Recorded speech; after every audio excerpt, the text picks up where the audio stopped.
Greetings. Well,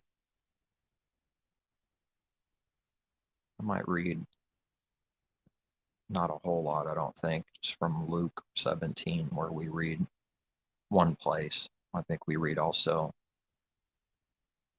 kingdom of Elohim, kingdom of God, and kingdom of heaven. And I've seen people tear that apart, just that one thing I've seen in the past coming to memory, because we read both, that they divide it. I've seen the division there.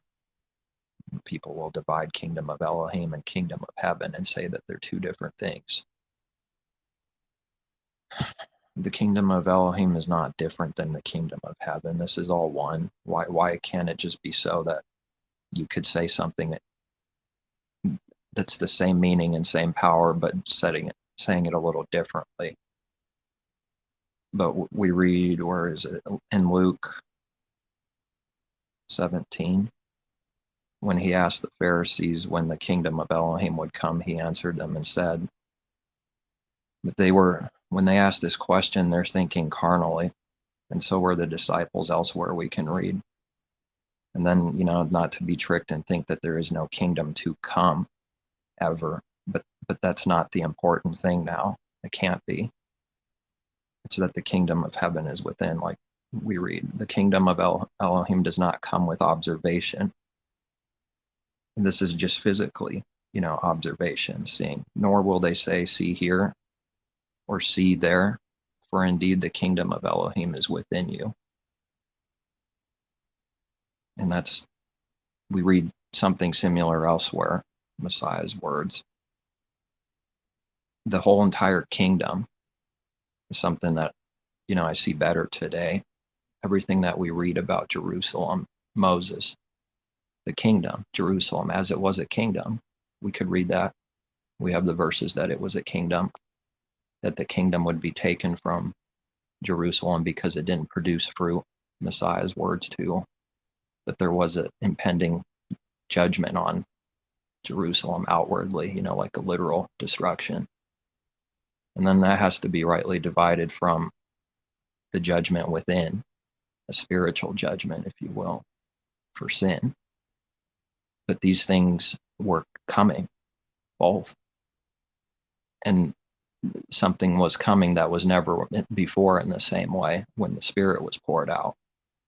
But then there was still that judgment, though, impending on Jerusalem, which one thing, amazingly, most people around the world seem to be agreement that it was 70 AD, when the whole world seems to be, even that has to be, sir, not just automatically bought, but most people do say it's around right there, and there's not too much division about the year.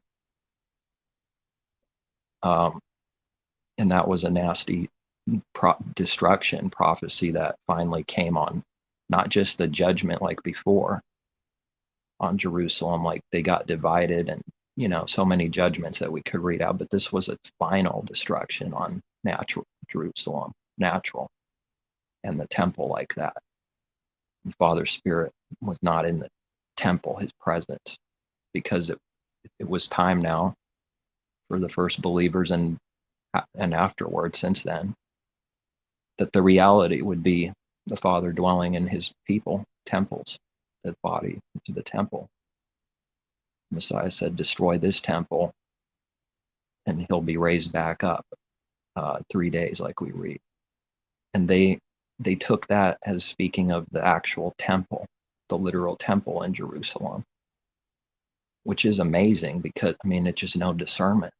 But now we could read these things and people can say the right things. But it makes Messiah look like a fool when they do this kind of work, when people do this work to his people, but him as the example. When he says this temple, now he's speaking about himself. He said this temple and couldn't discern. Then even after so often given more truth, they just repeat the same thing still, as if those words never existed. On anything, it doesn't matter what it is, just repeat the same thing that someone thinks it means over and over again and just blot out what Messiah said for truth, as if it doesn't exist. It just happens so often. Such a nasty work from the heart. And then, it's like, what is the point of proving and testing all things when someone claims that? They just wipe you out like a bull. What you said doesn't exist. I've seen it not exist literally, even though the words are down online somewhere. There it is existing literally, but it didn't exist. It just doesn't exist. They act like it doesn't exist, even right in the moment. People have done this. Those words just aren't there, even though they're literally there. It's such a strong blinding. And just repeat the same thing over again.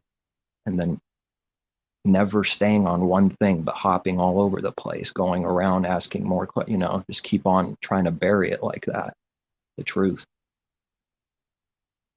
And this is just a work of the heart that could be about anything. It doesn't matter what it is about, really. It's just that this work is done a lot. This is an evil work.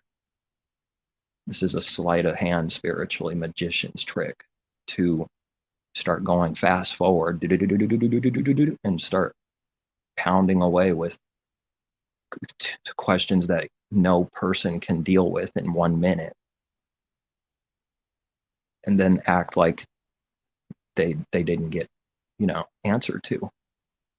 Then because they created the situation that forces their hand to be dealt rightly as they wanted, then they answer their own things and now proved to themselves that they didn't get an answer when they're the ones actually ignoring it utterly, perfectly. It's amazing. But the title, though, is going back to the beginning. But I think the line could be drawn with Moses and the law given. Although there is something to be said with Abraham, though, because that's when the kingdom was starting to be built naturally, flesh, with Abraham, a Hebrew called out. And he was justified before circumcision. He was justified as a teaching. That's why the apostle speaks on it. And there's so many attackers of the apostles' words, but they're not attacking just his words. They're attacking everything because it's connected, because Genesis teaches what Paul is saying, what Messiah is saying, what the disciples are saying. Not to make someone lesser or greater than Messiah, but this is just true. Not to raise someone else above Messiah, but it's just true. Anybody speaking in truth. Anybody speaking in truth. Those are words of truth if they're speaking in truth. It doesn't matter who it is, in a sense, when we say speaking like this. Genesis teaches that circumcision is nothing. Physical circumcision, and uncircumcision is nothing to the Creator. And yet it is true that they were doing this and needed to do this so it's important in a way, and was, for Israel, for real, because you would have been considered unclean and cast away. That is true. But that's all that was available, because circumcision of the heart wasn't real. So it represents that. It's unclean and no good because of what it always meant that was not there yet.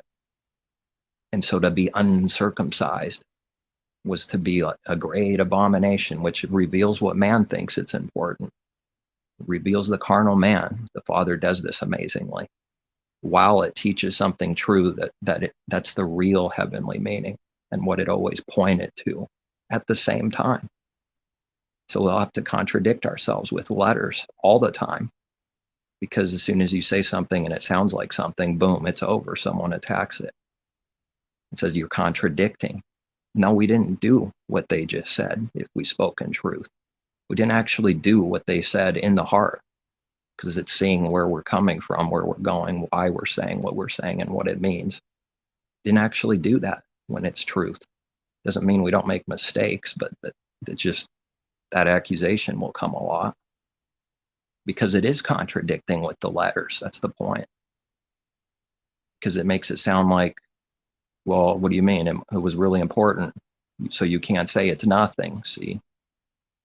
And it was teaching it's nothing while they needed to do this? Yes, that's the truth. That's how you say it. It's not the understanding, but it's the truth.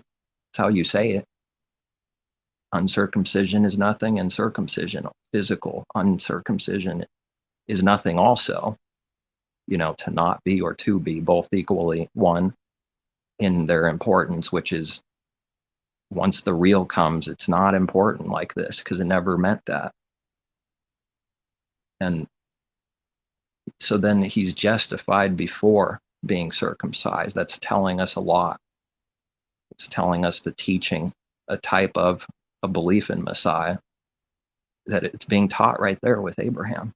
He was just, there's nothing further to do. He was justified by faith without circumcision. So this represents the Gentiles.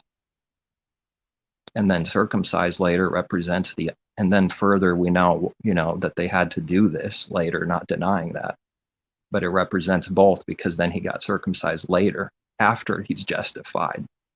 But there's people that will use that to say that a believer in Messiah should do what Abraham did and get, circumcised after some time.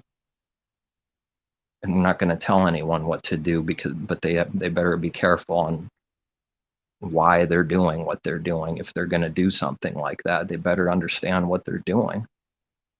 Because if it's not through faith, they're going under the law, and many have done so.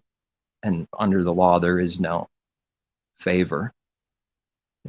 It exists also to contrast the good thing, grace, favor. People don't like that word. People are destroying everything. Grace. Yeah, do they speak Hebrew every single word? It's just hypocrisy everywhere. Yeah, the language is pagan. Which language isn't pagan? It's all dirty in this way. So just start picking and choosing what makes us righteous and what makes someone a sinner. That's what it means in English, favor, grace. They mean the same thing, really. Same, different word, but how many examples can we find where a different word really has the same meaning or different shade, but either one is fine. But yeah, in Hebrew, it's like Cain. I don't hear too many people saying Cain, that's how you say it in the Hebrew, with that the chet letter, which is like it looks like from the side view of a beast where you see two legs, but it's because it's 2D. And I think that's what that symbol represents, is a 4-footed beast. That's maybe why it's sound, kind of like, so grace does, what does this teach also that I've seen in other things consistently? It doesn't matter what it sounds like. Grace sounds like this. Who cares? It doesn't mean anything by itself. Doesn't prove anything. So many things, so many different things have come up like that and just confirm something, that it could be good, it could be evil, but you can't judge by what something sounds or looks like ever by itself. Not by itself. That's unrighteous judgment, because that's not seeing the heart.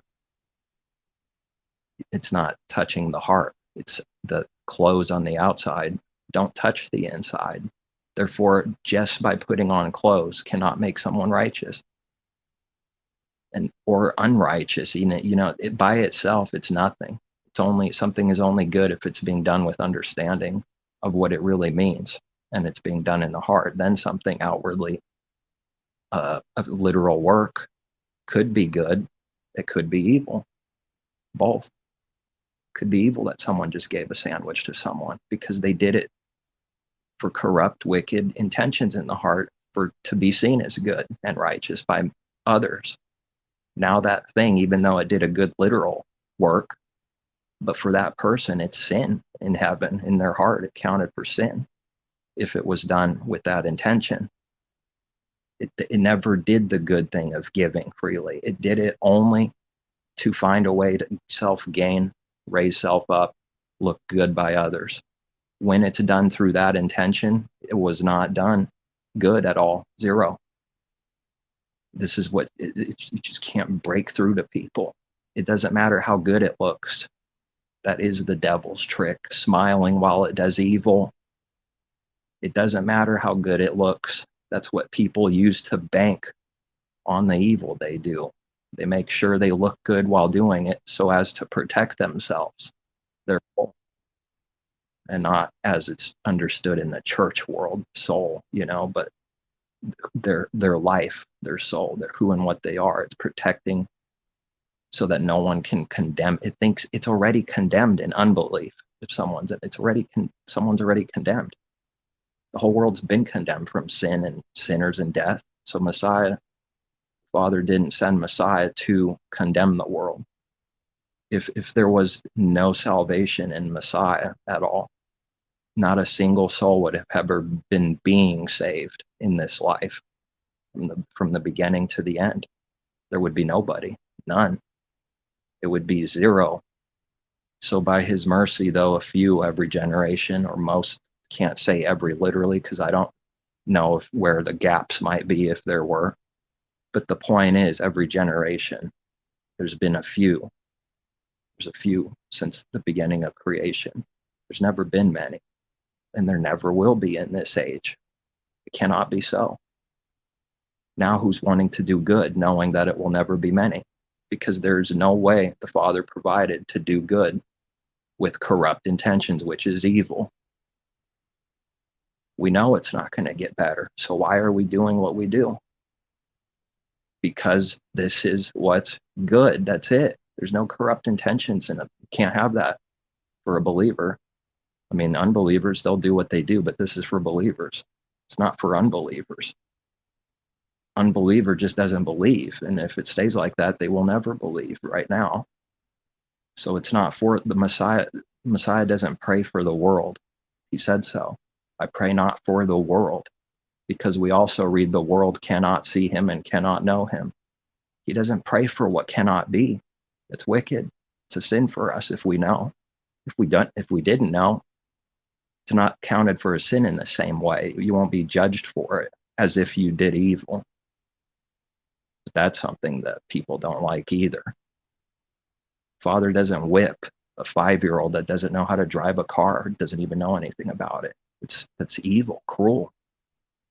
But once the knowledge comes and then we don't care, then it's going to be a sin. Then the judgment will come. We have to be corrected. Once the knowledge comes, there's no excuse. Not that there's ever an excuse, but it's just to bring it out. There's no excuse because the knowledge came. And to him who knows to do good and does not do it, to him it's sin. That's why we read that, because it's something a little different. To him who does not know for real, in the heart, not with the mouth. It's always speaking about the heart. What's real in the heart, someone that doesn't know genuinely in their heart, in their mind.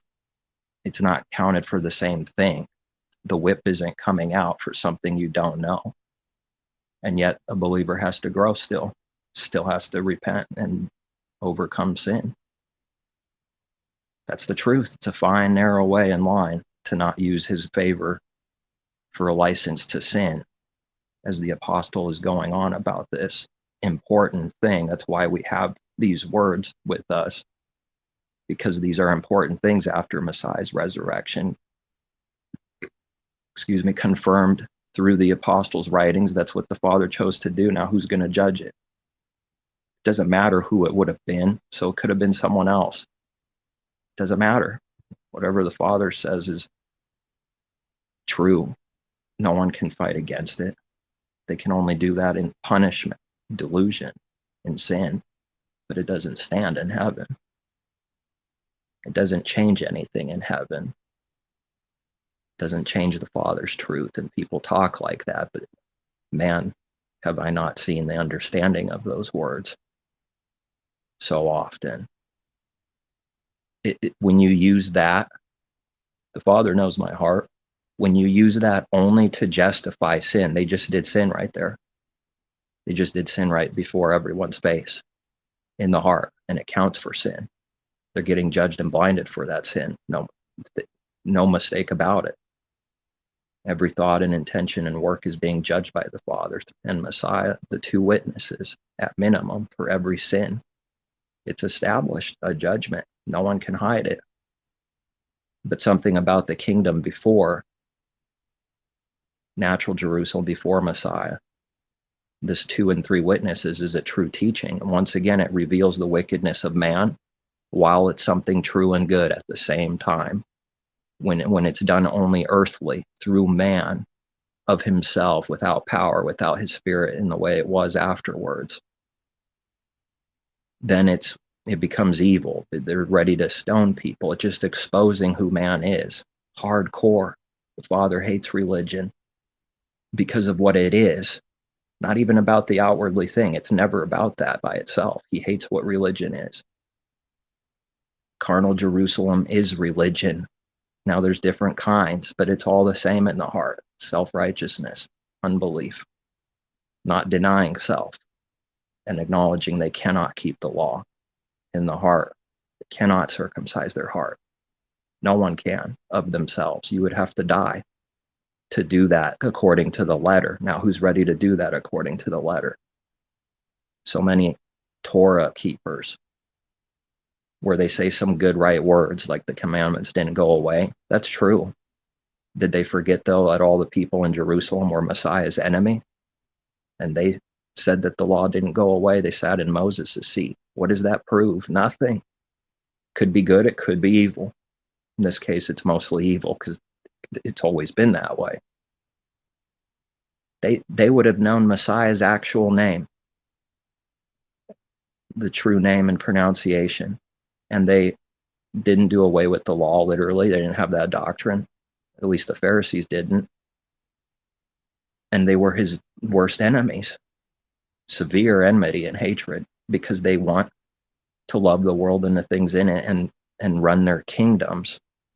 Everyone wanting a peace. That's why it's so divided and fighting against each other, because they're all doing the same heart problem. If there was somebody in the world that could have bring the actual peace on earth and just correct everything, it would have been Messiah back then. And it didn't happen. Now we think we can do that now, and Messiah didn't do it. No, there's an understanding that needs to be had. It's not the purpose now.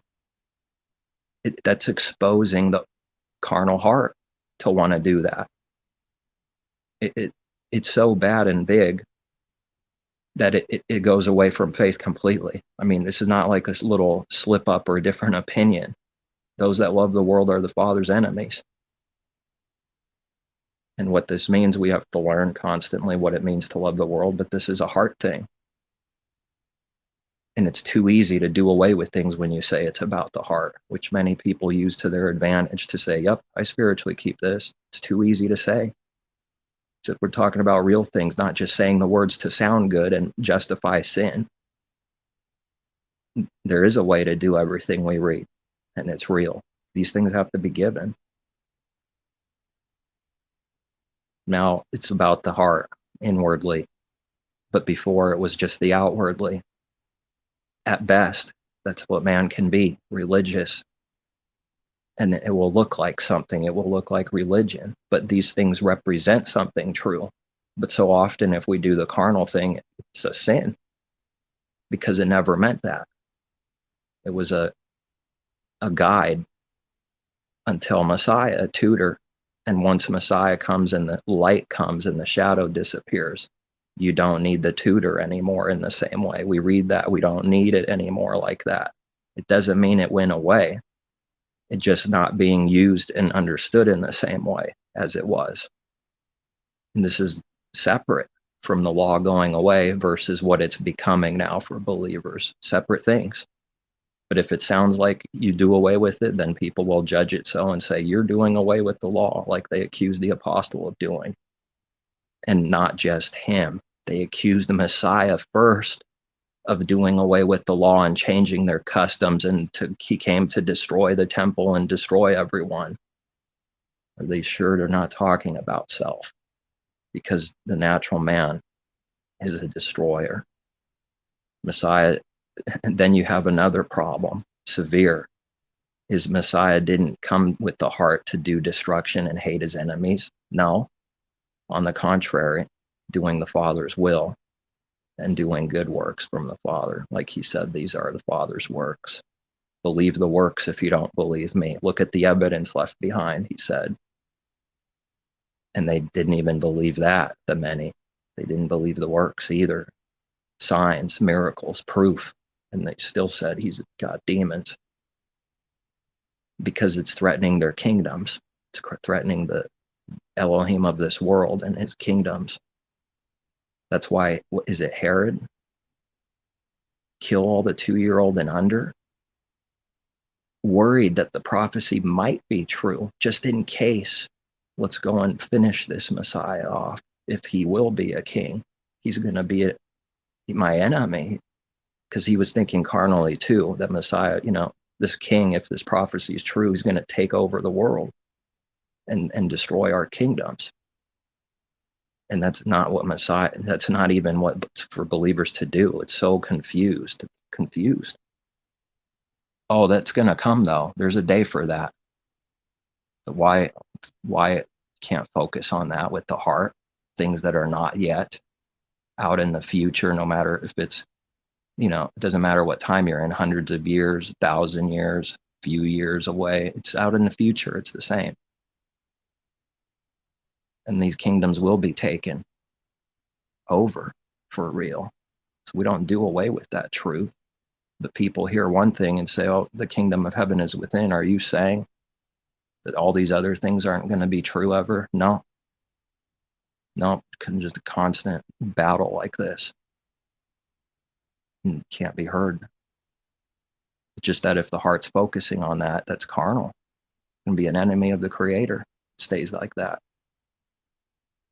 It's not coming with observation to the end of the life or to the end, whichever comes first, and it always should be like that for a believer. Revelation is for us of things that must come quickly to his people to be fulfilled and be perfected, to overcome sin and death. These are the 144,000, all of them. To say it's only for the end means that there were no believers and that this doesn't apply for all the believers in the beginning and the middle. But it's for all of them. These are called the first fruits. And there's no first fruits only at the very literal end. Right from the beginning, Messiah and his first disciples, these are first fruits, his people. It's for everyone. And it is symbolic, but maybe it could be a literal number. I don't know, but that's not the meaning, though. The meaning is not, this is what it means, literally 144,000. It's not the meaning. But it, maybe so, though. It would only be like a couple thousand every generation or something, which wouldn't shock me, but that's not the important thing. Everything we read about the kingdom, it's something to learn to do within, because the whole entire kingdom is within, but the kingdom was without first, and the inside is missing, the heart. The mouth is there, but he said, your heart is far from me. That's everything. Everything else is nothing if it's not the heart. It's literally nothing. You have all this prophecy, mystery, like the apostle was saying, but if you don't have love, you're nothing. We're nothing. It's just an empty thing making a lot of noise, causing division, scattering people. A lot of noise, without the love, heart, which goes back to that word. And then there's the other side, two extremes, doing away with the commandments and being carnal with the commandments under the law in this kind of way. Two extremes, and it's neither. They're not done away with, and they're not to be kept carnally only under the law in that way. These are two extremes that are no good. It's right down the middle. And it's a spiritual path that needs to appear right down the middle, where these two things are both true at the same time, as often is the answer. Working together at the same time somehow. That's what we have to learn, because you don't see what you need to see when it's not given. You can't see how it can be. That's why we read Ask, because we can't understand it without his giving. Ask anything in his name. The natural man's disappointed about this because this is not about asking for a bigger house and car, worldly things. That's the exact opposite of what we're not supposed to do. To not seek the worldly lower things with the heart. How do you prove that you're doing this? You can't. How do you prove you're not doing something? You can't. You'll just be accused. It doesn't matter because the sin is in the heart. So if you're not murdering anyone literally, that's not proof that someone doesn't murder according to the spiritual law. It's no proof, worldly proof, carnal proof, earthly court proof. So there is no room, there's no incentive to do good and do the Father's will. There's no worldly incentive. I mean, it's not just a teaching. It literally doesn't exist in reality. You can't put that in someone's mind and heart, though. It can't be given by us to see these words, the power of it. It changes everything. If someone saw a little bit of it, they would turn pale-faced from what they've never seen before if they saw a lot of it at once, which he doesn't do that. He doesn't give a ton all at once. You go pale-faced because that cuts off all your incentive, worldly, carnal, to do good. It doesn't exist in the Father's way.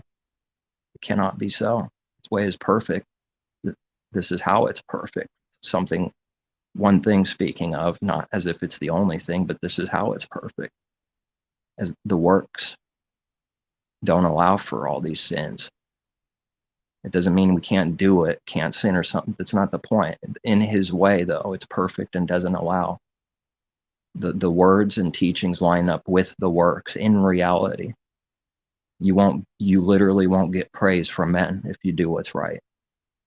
You literally won't be raised up in this world if you do what's right. You'll be hated more and more if you do what's right, truly. See, there's no worldly incentive. This is a dangerous, scary path to those that have gotten close and they don't enter. It turns them around because they don't like that news.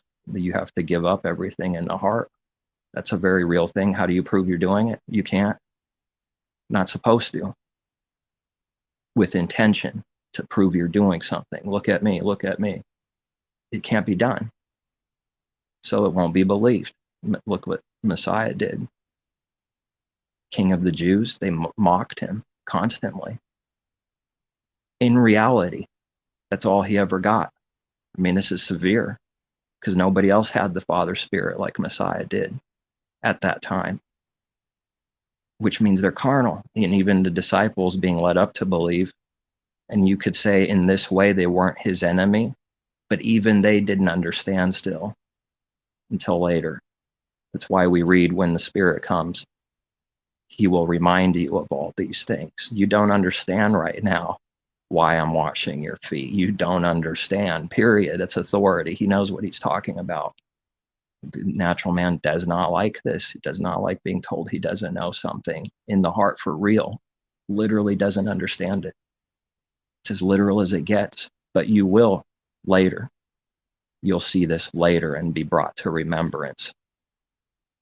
Who on earth would say the Father's still not working like that today with real people? What do you have to do? What Messiah did, in hopes that someone believes. That is the kingdom work. So much more could be said, but I mean, it's part of it, a big part of it. You had to deal with people that didn't understand. All he knew that they didn't understand, and he still did good. That is the perfect example. That's why we have his words preserved.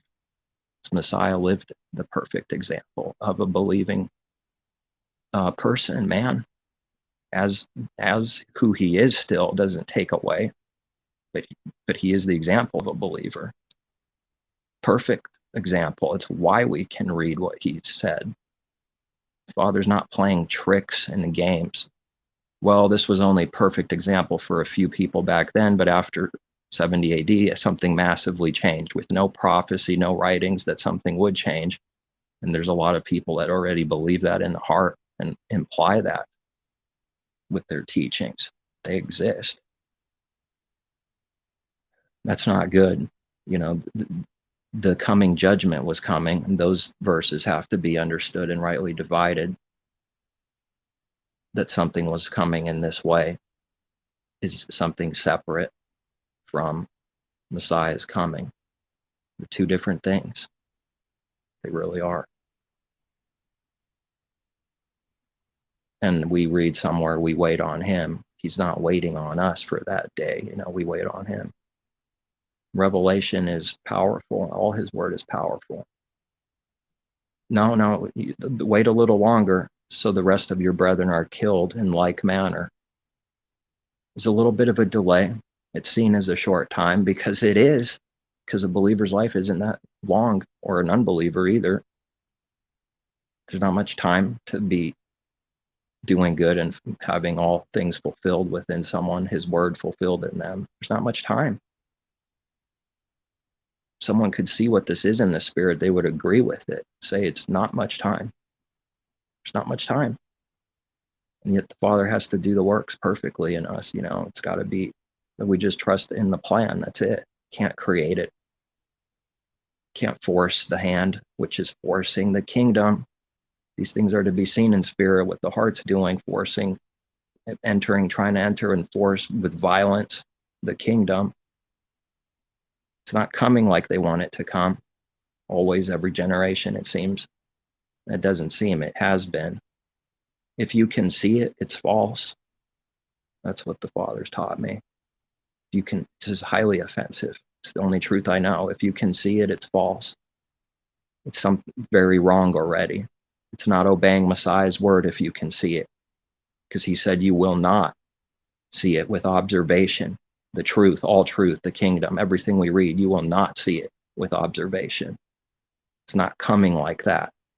He comes like lightning to a believer in spirit. But does it also apply to Messiah's coming at the very end? Yeah. Can't say no. It's just that's not the understanding, though, for us now. Moses comes down eventually, but this is also teaching that he visits his people. See, what are you doing right now? And Moses finds people after a delay. This is for someone's life. It's not to be seen carnally over a 2,000-year period. That's not what it means. It's for every believer. Those words applied to them like it did 500 years ago to some other believer until the end. He comes down and he sees that people have built other gods and they thought he's dead. We don't know what's become of him. We don't know what's become of Messiah. I don't like this delay in my life. I want it now. This is powerful. People are already fulfilling these scriptures through the evil, though, the negative part of the prophecy, which is showing the Father's power to me and to anyone that can see. It's showing how true his word is, perfect.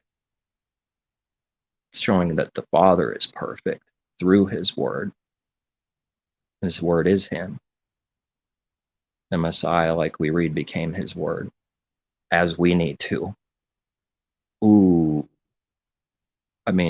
What's that Trinity doctrine there for? To guard and suppress this truth that we're supposed to be being perfected for real at the end of our life. And the Father knows this. They'll try to put it on you. Are you saying we have to do this all at once? Heavy yokes and bondage, you're wicked? No, on the contrary. No heavy yokes and bondage. That's evil. It's severely evil. Someone needs to be where they are today, right now, and they shouldn't worry about it and not listen to people because they're going to just try to tear you apart and throw you down because they can't stand that you're a believer. That's the truth. These tricks are spiritual tricks. They're deceptive, clever, to creep in unnoticed. Why is this true? Because we read it.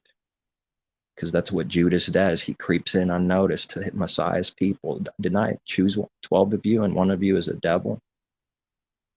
What kind of authority is this by the Father through Messiah given? You can't change the truth. I can't change the truth. If someone's a true believer, they will have that experience happen to the letter, in spirit, in real life. It will come, even if you don't even not thinking about it. That's the point. This is where we talk about forgetting things, spiritually forgetting things, spiritually forgetting the miracles that he's already done, and doubting like the disciples did with the 5,000 fish or couple fish, however, but for 5,000 people, multiplying. A little bit of food should have only fed a handful of people or less. And he can take that food and keep multiplying it.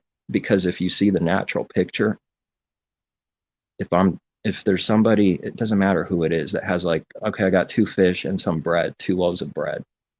Here it is. You throw it, someone gobbles it up, it's gone. Yeah, but the Father's teaching his miracle. It should be gone. It shouldn't work spiritually, and yet he multiplies it. That little bit could feed 5,000.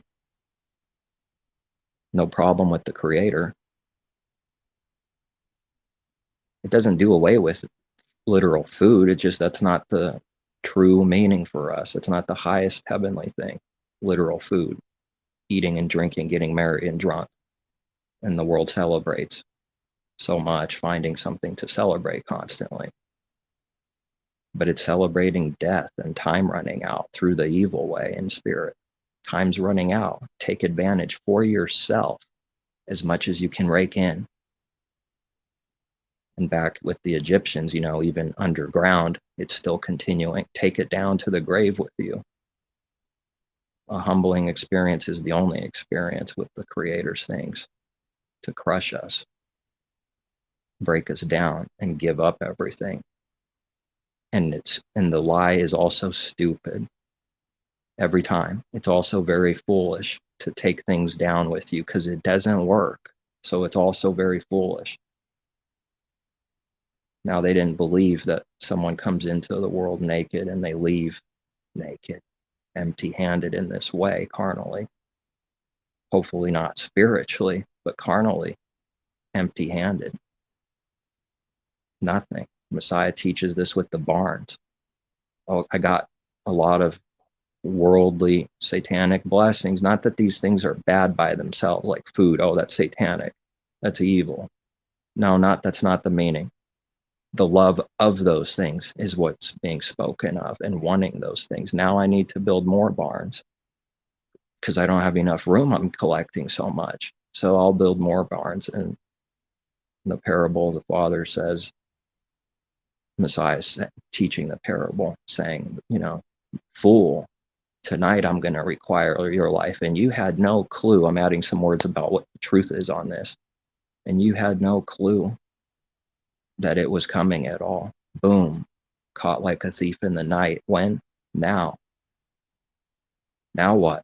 Not only will your goods go somewhere else, of which people you hate, and you don't know where they go, and you were caught like a thief in the night, in sin, dying in sins.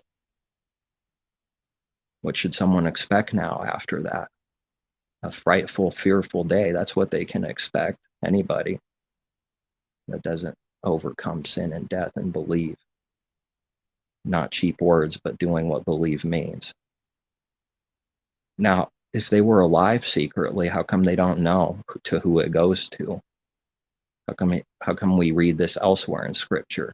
Because Messiah is teaching out of the Father's Word. It's not only there. We read that in Scripture, something like this, that you don't know where your things go to. You don't even know that. I don't know that. Nobody knows that. But is the Father a liar? Do they secretly know somewhere out there? They know in heaven, upstairs, they know secretly, calling the Father a liar, that we read they do not know. Nobody knows who these things go to afterwards. It's only lining up with other truths, isn't it? That without a resurrection, there's no hope. And without a resurrection now, through belief, there's no hope to come out of death now. This is the great thing. This is the only thing that matters now. In contrast to these other things that are not for now in the same way. They build the golden calf in their spiritual image. They can't walk, see, or hear. And gold, money, valuable earthly things. And even Aaron got tricked. Even if it were for the elect, even if it were possible for the elect, they would be deceived. That just hit me right now with Aaron. I never saw it like that with this example. But who knows how many more are there in Scripture then? That's how it's all one and connected. So when someone tries to break one thing, one parable, one teaching of Messiah or the apostle, you broke all the whole word. Because we will see it for those that seek truth elsewhere and how it's perfectly connected. You just saw them destroy truth in someone, teach them, feed them a lie, which is for destruction. And Satan, the adversary, which could be anybody. People are that. But the enemy, though, the God of this world, it's all about self-worship and creating your own gods, Elohim's, idols, and say this is the God, like we read, that got us out of Egypt. That's a delusion. Scriptures are teaching delusion quite a bit. Who knows how often? I don't know all the times. The people believe the delusion for doing that. There's a punishment. You become stupid and blind. It gets worse. The more sin that's done, it's even worse. The delusion's even dumber. The dumber the delusion, the more sin. That's an evidence for more sin. At least many or much of the time, if not always. We can't know all these things that the Father knows, like on some kind of wicked, I'm the creator, we're judging in this way. No. But that is a true teaching, though. More sin, more death, more delusion as a punishment. You can't see what you need to see. It's frightening because it's real. This judgment's real. Someone would say, I would never do what those Israelites did. They've already lied. It's already been done. Spiritual delusion, at the very least, has already been done, and who knows how many things in someone's life. And what about all the things we have to see that we don't right now? That's only lining up with the truth, blind to whatever we don't see. While someone that believes is not, their eyes have been open, but they're still blind to things that they have to learn and see. That's what learning is, not knowing yet, till you learn it. Whatever we don't know, we can't truly do the works for it in the heart. How? The natural teaches this. The world accepts the natural picture. If you don't have any carnal knowledge for real, you can't build it. You can't do it. You can't do something. Fix this machine. Well, I got zero knowledge, someone says. Can they fix it? No. Can they build on it? Can they do other things greater than, the smallest? No, it starts at the bottom. You have to be able to do the smaller thing in order to step up to a bigger thing. There's no skipping in heaven. Messiah taught this too. If things are not being seen, small things, they are not doing the bigger things than that. That's how it works in heaven. Forget what man says in this world that skips and does backwards things and says the impossible could be done like that. No, it can't. There's no skipping like that. It can't be done. It's not being done. It's not being done in the heart. It works like it does naturally, but it works spiritually like that with authority. It can't be skipped. But outwardly things of the kingdom, yes, they represent things for the heart within. The kingdom within. Because of this truth, not a single word perished, and the law didn't go away. And Messiah said, don't think I came to throw down or destroy the law. I didn't come to do that, but to fulfill it, the opposite of destroying it. And if he didn't do that, and we have authority, even with his word, who did later? Who threw it down and destroyed it later as an official true teaching that stands in heaven? Nobody. It never happened. If Messiah didn't do it, then no one else did. The purpose specifically we read is not to destroy it, but whoever teaches to break these things, we read, whoever teaches to break these things will be called least, and whoever teaches to keep will be great. Whoever teaches to break. But here's where it gets interesting, is that teaching that you can teach and do these works of breaking his commandments, to teach to do so and still be in the kingdom and called least through sin? No, that's a contrast to show the importance of breaking even the smallest things. Or anything, you'll be called least. That's a contrast to greater. And keeping them, you'll be called great. But if you break them, you'll be called least. How else do you show this spiritual truth without a contrast like this? This is a parable. Only the Father can give the meaning and authority to us. The world won't accept this, what it really means. Then we read afterwards, but if your righteousness does not exceed the righteousness of the Pharisees, we have to know who they are and what that means in order to see this. You will by no means even enter the kingdom. So now what?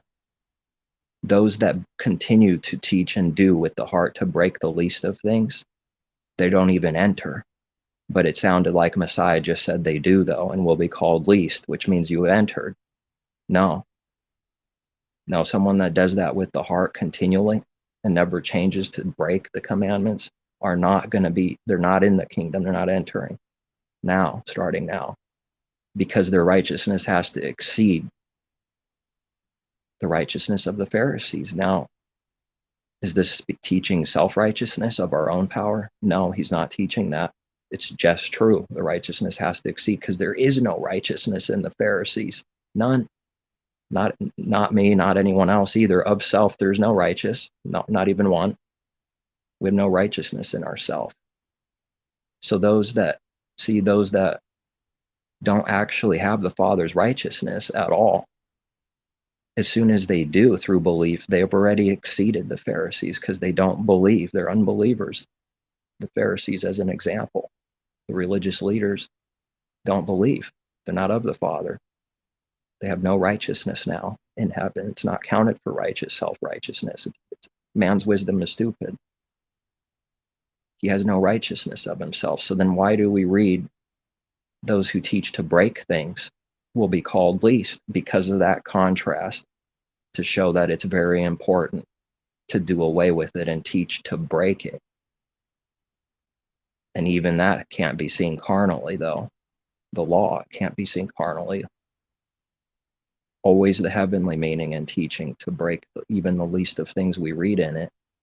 Those that actually do this work, it's not meaning anything to do with words. Whoever's doing what this means in the heart, is called least in the kingdom. And those that don't have the righteousness above the Pharisees don't even enter. So then it's not to say that teaching a contradiction, breaking them, you'll still be called least and keeping them, you'll be called great, but you can still enter and be in the kingdom if you break things all the day long and teach to do so. No. But we don't read it exactly like I said, do we? So it's going to be a problem with people. Well, how do they know what it means? Have they ever asked the Father what it means? Not very many people have done that and do that, because they think they know what it means. So then the Father gives them a delusion to believe concerning that verse and verses, or anything else works the same. They will not understand it if it didn't come from above. Messiah, all his teachings came from the Father above, but he did the works. He did do them. He did teach, but they came from the Father for real. The understanding and authority, like it needs to a believer, anyone, must be given. Even John the Baptist said, no one can have unless it's given from heaven above. These words don't even get hardly mentioned in this world that I can see. But that happens a lot with all kinds, who knows how many things it's a silence. Doesn't mean they've never been said. That's not the point, but I mean, it's bad. No one has anything unless it's given from above. Even John the Baptist said this. I believe it was him. And then, so the if you don't understand one parable, Messiah asks, how will you understand them all? This is teaching the oneness of it.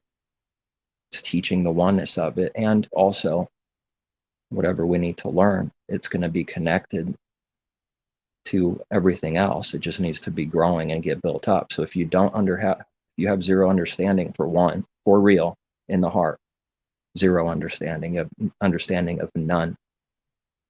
That's the truth. That's the teaching. It's the truth. But if someone has true understanding for one, they have a little bit of understanding elsewhere. It's connected. Because they're connected, even though different teachings are different teachings, it's still connected though. They're all connected. Spiritual things are one and connected. So a little bit understanding it, and then let's say you have more now you have more elsewhere in the other parables, but it doesn't mean we just know what they mean, boom, finished. It's not meaning that. Just that they're all one. To them it's given to parables, so that they do not hear and understand, because it's not given to them. To you it is given, the Messiah says to his people, so that you can understand. But to them in parables. This is offensive. Nobody does that in this world for intentions of the heart. That's not a believer. Nobody does that work in the heart. Zero. They're not doing things to destroy themselves and go against their religion and their power and hopes to always grow like that and increase carnally. Nobody does that knowingly to decrease themselves and destroy themselves and be hated by many or most. But it's not possible to be loved by everyone, even if you're a false prophet, because of other understandings and judgments, and the kingdom's divided and hating each other. They will have enemies also through other enemies that don't believe, not getting attacked for Messiah's name's sake. Because the devil doesn't get attacked for Messiah's name's sake. There's no righteousness they do. They get attacked by other enemies doing evil to them. And then those people get attacked by others, and it's, this is how it works, and it's all divided. So that exists too. It needs to be divided from. They look the same for an image. If someone attacks you, you could say, oh, that's for Messiah's name's sake. And Messiah gets attacked, and he knows why, and he says the true words, and they're the same words, because he's doing the Father's will. And someone else gets attacked, and they go, I'm doing the Father's will, that's why. Who can see the difference? It's as different as the East is from the West. Everlastingly 180. Nothing in common, zero. Concerning attacked because of doing the Father's will versus not, they're 180. The image looks the same when you say the words and claim it. Name it and claim it. You've probably heard that. Name it and claim it out in the religion. It looks the same. That's why someone could just say whatever they want. They can masquerade and look like a believer anytime they want. People don't believe the lies are this constant and heavy. It's man in delusion. His Father's not a liar. His word says something, it's true. Even if we don't know what it means, someone should just say it's true and not believe someone that's contradicting it and just blindly believe that. No, they're in delusion, not the Father, not his word. We have to learn what it means, but it's never wrong about anything. And someone will create their own definition to make it look like it's wrong. They just created something out of thin air. That's pride. It's not submitting to the Creator and his things in truth and how it works. That's creating your own thing so you could throw it down on purpose, creating that thing so that it's thrown down. Someone made sure that they created a doctrine that guarantees that they're going to throw it down. It fits within their thing so that they can accuse it and throw it down. This is so blind and evil. It's being done all the time, everywhere. All over the place, everywhere, constantly. This is being done, and people don't see it.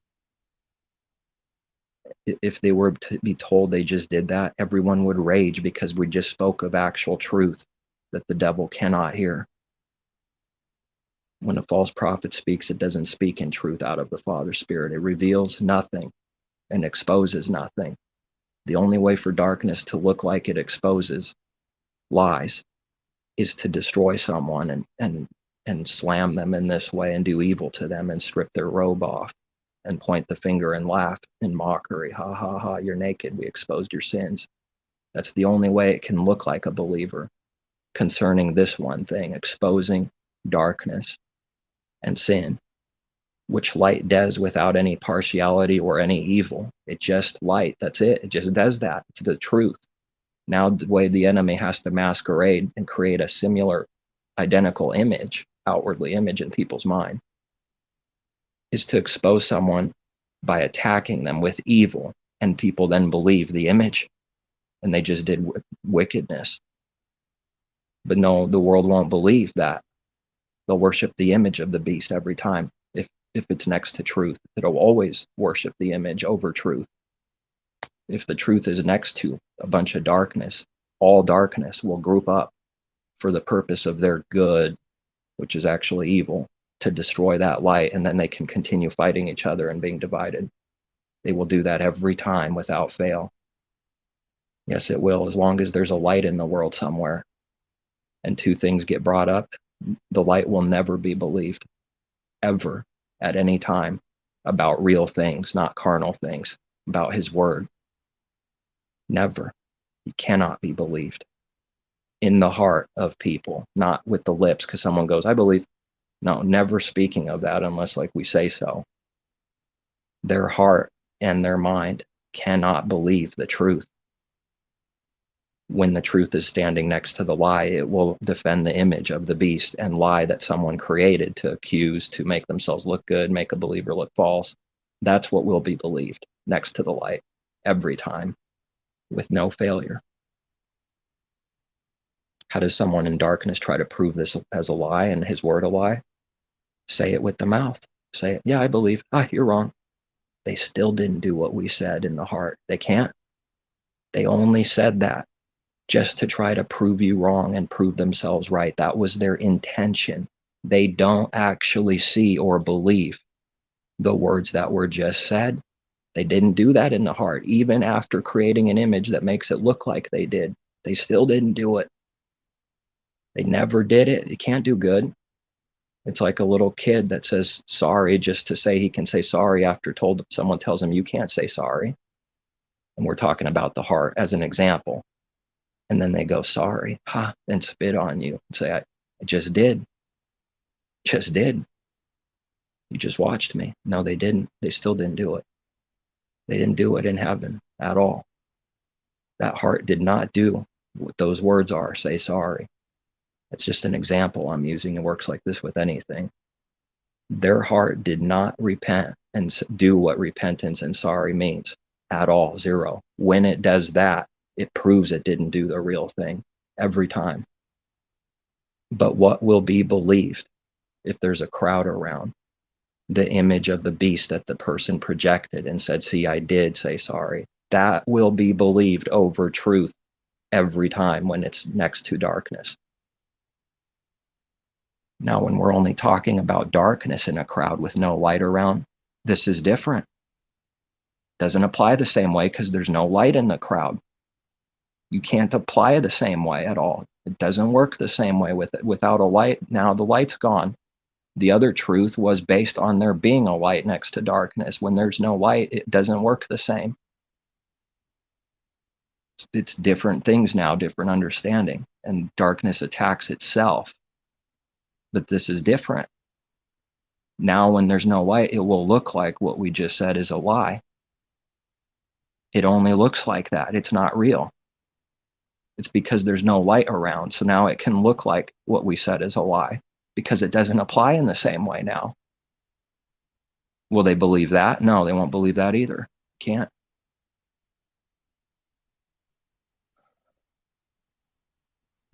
False humility is going on everywhere in religion. They're being destroyed because of sin, and then they try to put, oh, I'm being destroyed because of Messiah's namesake. I'm getting persecuted because I'm true. I sell millions of books and make millions of dollars, and now I'm getting now the world's attacking that person because the world hates that, because it's always enmity. And they attack each other. And someone's getting spiritually destroyed, their temple. Jerusalem's temple came down for sin, for blaspheming the temple with literal images. Yeah, this is what happens inside the temple. Man, you have images, you can have images and false gods within the temple, and it doesn't have any carnal proof. It doesn't need to manifest or show anything, and it can be true still, and is. And that's why the apostle says, whoever's doing this sin and unclean things, that temple Elohim will destroy. He will destroy that person in judgment now within their temple. Something similar to the temple being destroyed because of sin inside the literal temple that got blasphemed. But that outward thing is not the understanding. You see, if you don't have an image in a literal temple, that doesn't mean you don't do that sin in the heart. That proves nothing. It could be something good or evil, like always, but it doesn't prove anything by itself. The flesh profits nothing. My words are spirit. Messiah's teaching, then people stay quiet on what that means because they don't know. But they're acting like they know, which is the great sin, is pretending to know and lie to people and bury that truth and never speak on it. Not as if they have to. It's not as if we're throwing a chain on them and yokes, just talking about truth. That's it. Whether I'm putting heavy yokes and bondage on someone in the heart or not is completely separate from a truth. Someone can claim that. But no, it doesn't mean automatically we do that. If that automatically meant that, then there would be no way to speak truth at all, zero. And all the people that accuse that would be hypocrites and are. And that means they should never speak also, but it never applies back to them. Their measure and judgment never applies back on them in their mind, but the Father's judgment is applying back on them, even though they don't believe it. Pharaoh doesn't believe the plagues are there. No, there's no plagues. Egyptians are denying it. It can't be we're being destroyed. It can't be I'm false and in delusion. Nope. And it gets worse and worse until they're destroyed. Someone in darkness in Egypt, darkness. That's why we read darkness came over all the land, but there was light, a miracle, right, with the Israelites, even though it's right next to the darkness. He gives light to his people. It's a miracle. This is real. It's not fake. And going out in the night doesn't prove we're wicked. Going out in the day doesn't prove we're righteous, literally, light and dark. What it means, though, never fails in heaven, ever. Nobody's ever mocked the Father at any time. Nobody's corrected or taught him anything. No one has proved that he's a liar and corrupt at any time. They're the ones that are corrupt that do that work and think they can do so. They're talking about themselves, and the Father made them fools. He makes this wisdom of this world foolishness and sin foolishness. It's talking about itself. And that's what hypocrisy is. It's talking about self. Now it's going to look like a believer does that because the world's image creates the similar image, and therefore you'll be thrown in that same category. Period. Done. Because it looks a little like it. Looks like the other image next to it. It just must mean you do that automatically. That's how the heart works. Father says, not the mouth. The heart is desperately wicked, and who can know it? Desperately wicked, wayward, incurable. Who can know it? The heart is desperately wicked. It's desperate to do evil and try to find evil on someone also. It's desperate. It's not hoping and believing all things. It's destroying and not hoping and not believing in all things. Literally backwards in the heart, for real. This is real. It's hoping someone's in destruction and that sin will be found on them secretly in their temple. Let it be said, let it be known. Yes, that's what's happening secretly in the temples. It wants to find sin on someone, secretly hopes. How does it cover it? Doing this actual evil in the heart? Saying the right words that create the image to cover it by saying, no, no, I don't want that. I would never want that for someone. There it is. It just protected itself from all sin in its mind. Those are its clothes that it covered their body with, which is nakedness, which is sin. Nakedness represents sin. That's their cover and image, their own clothes they put on, self-righteousness, not the Father's covering that actually covers sin.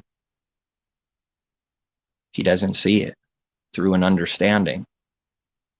He sees right through man's cover. It does not stand. It only looks like it's covering them. In heaven, it does not stand, which means a real effect today for people. It's in destruction. It's not working. It's not hearing from the Father. It can't be mocked. They can't summon the Father, summon him, God, God, God, Lord, Lord, Lord, Lord. We read it many times about this where a bunch of destruction's happening, but now, so when something is coming hard, now it's knocking on the door and only asking for the good thing to happen to someone, and it's shut. And the Father's righteous, and it should be shut, because that's what his righteous judgment is. It's what he does. Now it won't be open, because now the person isn't doing repentance in the heart. It's only wanting the good thing to come when some trouble comes.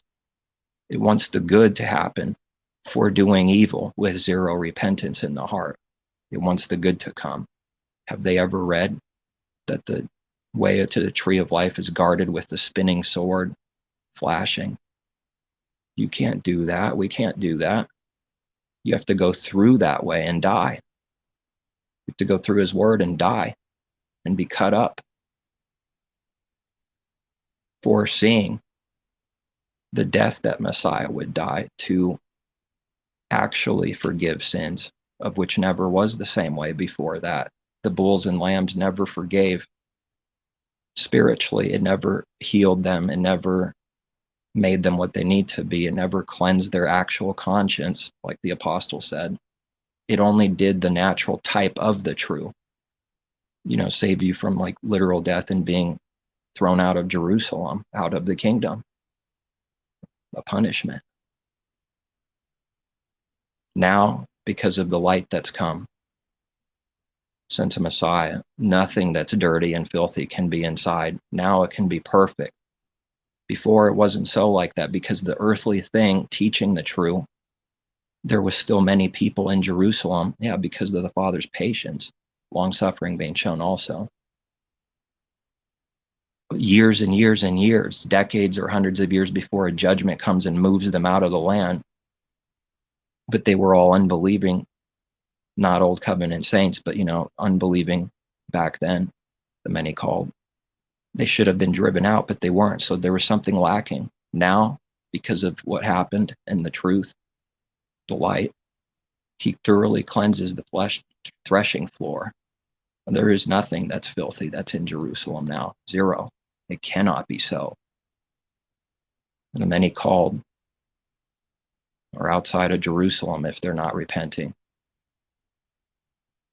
That's why we read thoroughly cleanse threshing floor. Oh yes, he's swinging that thing and clearing it up. Not so, not happening. That's what he's doing now. That's the important thing now. This thing needs to be seen in spirit. This is real. It means nothing to the natural man, and it's supposed to. That's such a tribulation to see that it means nothing in people. It's an incredible tribulation. And it means something so great and powerful and good, and you can see it means nothing to people every day. And it's getting worse, because the more he gives us, the more we see the contrast of nothingness. And he desperately makes us, instead of desperately wicked, desperately needing to do something about it for good. Desperately to do good while we know that the world will never turn around under the beastly kingdoms. This is a great miracle. This is stunning. That's what the Father can do for someone. Make you an insane person, doing good in the midst of let's say someone knows that in 10 years, the nation is wiped like a bowl, and they knew that his people would still do what the same thing is, what's right to the end, desperately trying to grab one more person to bring them in, even with knowing that there's not much time and the nation's destruction's coming, right to the end, still doing that. What is that? This is utter authority from above. Father has made foolishness and sin totally stupid and wicked. His way is exactly opposite of this world's way, and the works will have proven it. It will have proven it in the end. It's proving it now for those who see, but it's going to be utterly proved in the end. And what darkness rejected all along, they will see that it was this bad. That's how far off it was. So that's why his people have to be insane in this world, because the world's insane. That's why. And yet that's not why. It's just, those are the words. We have to be insane to this world because the world's insane. That's how perfectly 180 all things are.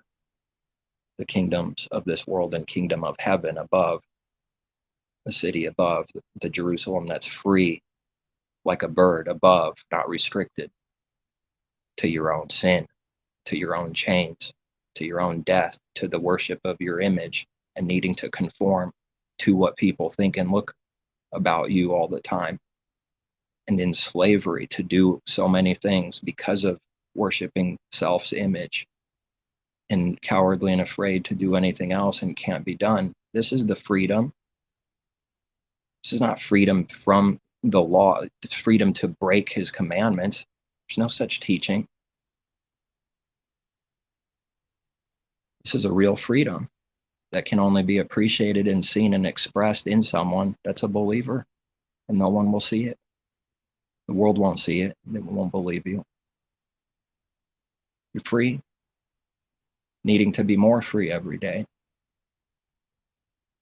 And it means nothing to the world because it wants to see money and gold in its hands.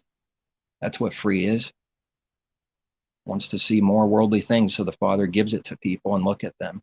They go utterly insane and destroyed the more they have. Fill up with it. Build nice houses. We read these prophecies. They'll have nice houses. Yeah, they'll forget the Creator. You want this in exchange for life? Okay. Here's the only way right now, and the only way it can be today. You can't have both things. You can't worship money and the Creator at the same time. It's not even possible. You want the money? You lost the Creator for real, and all the blessings in all life. A dead man. What good is it now? And those things perish and they go away, and someone else takes over them and you don't even know about it. What a sore deal. What a rotten wide gateway. Without there being a wide gateway, there would be no way for all these good things to be true. It's just working too many things to even name perfectly his everything. All the evil, all the things, then they work out good things.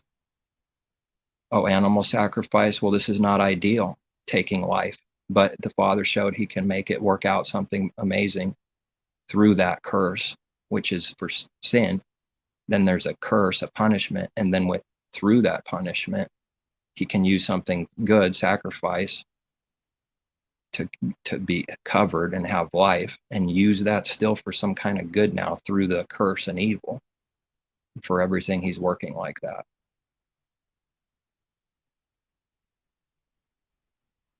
It's like there is no evil that the Father hasn't taken and used it for some kind of good, even though the evil happened. Oh, this nation did evil to Israel. It's going to be punished, even if that's a judgment for Israel. The people that did that will get punished. Carnal man hates this. This is stupid to him. Father is stupid to him. An enemy of the truth is what man is to him without him. How many examples do we have? He's a righteous judge, even after a nation does judgment that he purposes on Jerusalem. That nation did wickedness. It's going to get punished too now. This is quite severe wisdom. all these things happening perfectly without being an unrighteous judge ever, trillions of different things, each one working out its own purpose at the same time all over the earth. One person that believes and is needing to know one thing in their mind, in their life, this 1 minute, and the Father's answering that one little thing in that moment, and all these other things are happening at the same time. It's pretty stunning. But there is no reason for the carnal man to praise the Creator because he sees nothing. There's no real reason in the heart he cannot see. Even though the creation's before his eyes, he can't see, can't do the real praise. No, it's not allowed. It's not allowed apart from him in sin and with no faith. It's not allowed. It's a punishment, curse. Yet that doesn't apply to Hollywood stars only, exchanging your soul. My goodness, it applies to everyone. The bum, the rich man. It applies to both the same, without partiality. As it is, it's worse off to be loaded. How hardly they enter the kingdom. It's worse. It is sad. It is a difficult thing to know and see, and it cannot be changed or thrown down or destroyed. This truth and judgment.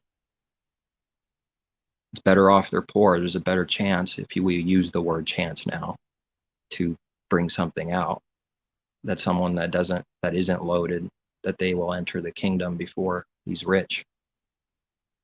The better off.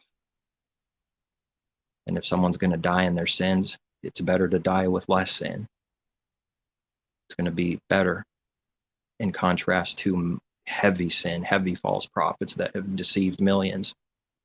That's like the worst that it can be, is using his word to deceive millions. Their judgment is strong. They're in destruction. And that's not even calculating the things to come. Wow. Start calculating the things to come and the picture starting to be complete. Is that someone's better off to be blind and not walk all their life than some theologian that deceived millions of people. Yes, they are better off. Not carnally better off today. They're better off spiritually and what will be. They're better off. What if the Father does that to put to shame everyone that, had all these things given and they weren't blind and couldn't walk? I wonder if that's going to be put to shame utterly. Yeah, it will.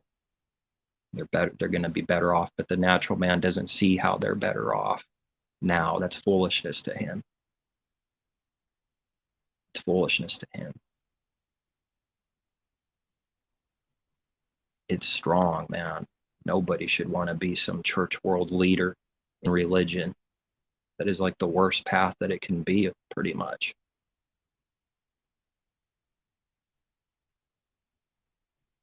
So all the things of the kingdom are within. That can't teach someone real things. Father has to teach them. Messiah has to teach them. Can't just sit down in one day and just, done. And yet we'll be insane enough to do that anyways, knowing that nothing else can be done if it's not given, and still do that because we learn how he works and what the good thing is to do good no matter what. Even though the many won't believe any message, any words, many won't. We know that already. It's never going to change. It starts dying. The only way that could die is the Father working in someone. It dies. It starts becoming more in the Creator's image, and that doesn't matter, literally. And it's everything to a carnal person, everything still. It needs to start dying. It's not dead in one day. It takes time to die more, which is to live more. The more someone dies, the more they live in Messiah with faith.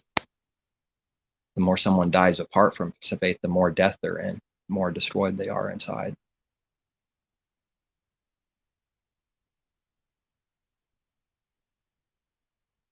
What about some of these commandments that seem smaller, about wearing something so you remember the commandments? or leaving a little bit of food left behind on your plate. Read something about that little portion. What is that teaching, though? To share your food? Consider sharing the food. More than consider. It's the truth. Don't eat it all for self. What if someone's doing that in the heart for real? Now, what about leaving literal food behind all by yourself? Nobody's home. If you don't do that now, is that person sinning? If they're doing the real thing, the heavenly thing, spiritual food sharing, is that person sinning now for doing the real thing but not the literal thing? Well, the carnal man will say yes, because he doesn't see that real thing in the heart. If he's not been given, that doesn't believe yet, it's invisible to him. There's nothing to contrast. Someone has to know that an unbeliever has no contrast of the good thing that it means that we learn more and more about something, anything. Therefore, it must be a sin every time to not do that then to him. But he doesn't see this other thing for real in his heart and mind and spirit. So how can he say it's not a sin? This is a problem. It's going to create a problem in the world, which it just needs to be, but it's just going to cause a lot of confusion and division. Messiah divides the people, and they're arguing about him constantly and fighting, stepping on each other, whatever, killing each other, dividing the crowds. What is he doing? Evil. He lived his words. He didn't come to bring peace on earth, but a sword to divide, even discord between a father and his son and a mother and her daughter. This is good. This is not evil, but it sounds evil. And so therefore it is. If you live it, it's going to be evil to people if you live those words. You cause division, and everyone will believe it in their heart, and you have to know that and live with it every day. While you know to the Creator that you didn't do the evil, you did what's right in this case, but everyone else won't believe that in their real heart and mind. That's a tribulation that an unbeliever never goes through, ever. No, it does not go through this. No, it does experience evil and suffering and all these things, but it's different things because of sin, It's not the same at all. It's a tribulation for Messiah to not be believed by anyone, no one understanding. So he's the example. Here's what you do. You speak to dead stones. You do the good anyways. That's the only good there is to do. If you do it with a corrupt intention for self-gain, you just did all evil, and the definition of it. This needs to be done in the heart. It's real, but there's no proof for it to the world. It just it creates an image, and that image looks like the evil image. Therefore, since they don't learn what good is and don't know about it, you did the evil, because they see something, they see some image, they see a light, but they don't know or understand this light or good works. So therefore, if the image looks similar or identical to the evil thing, it will be counted for evil every time by an unbeliever. It can't even be anything else.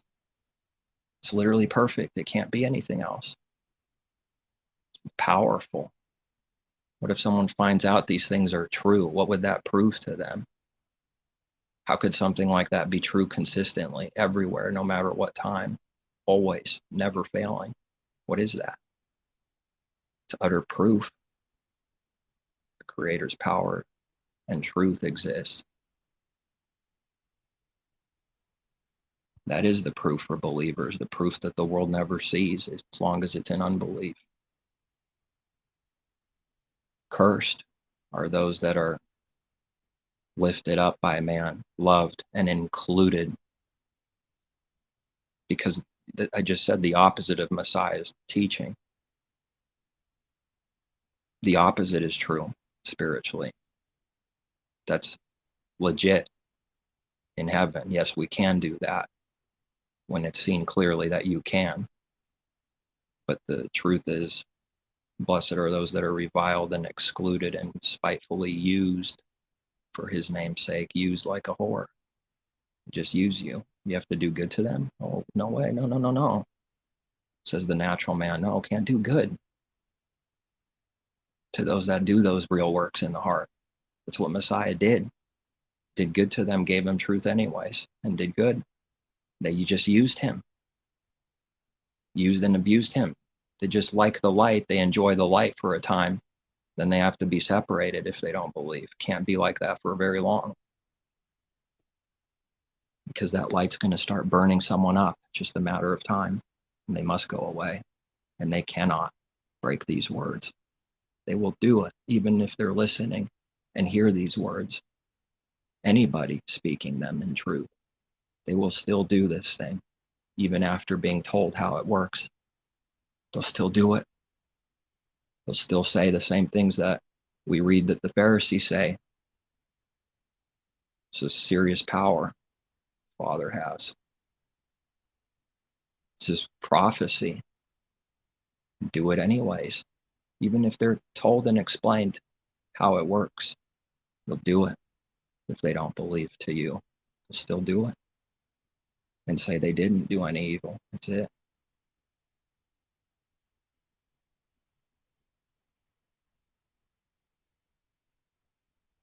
You know, like hanging on a stake, being mocked.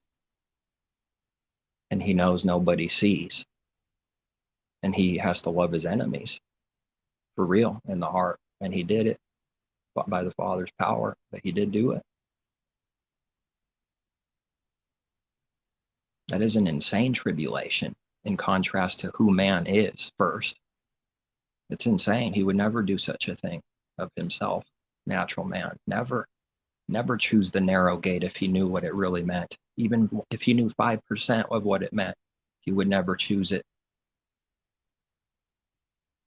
Not even 1%. No one would choose that.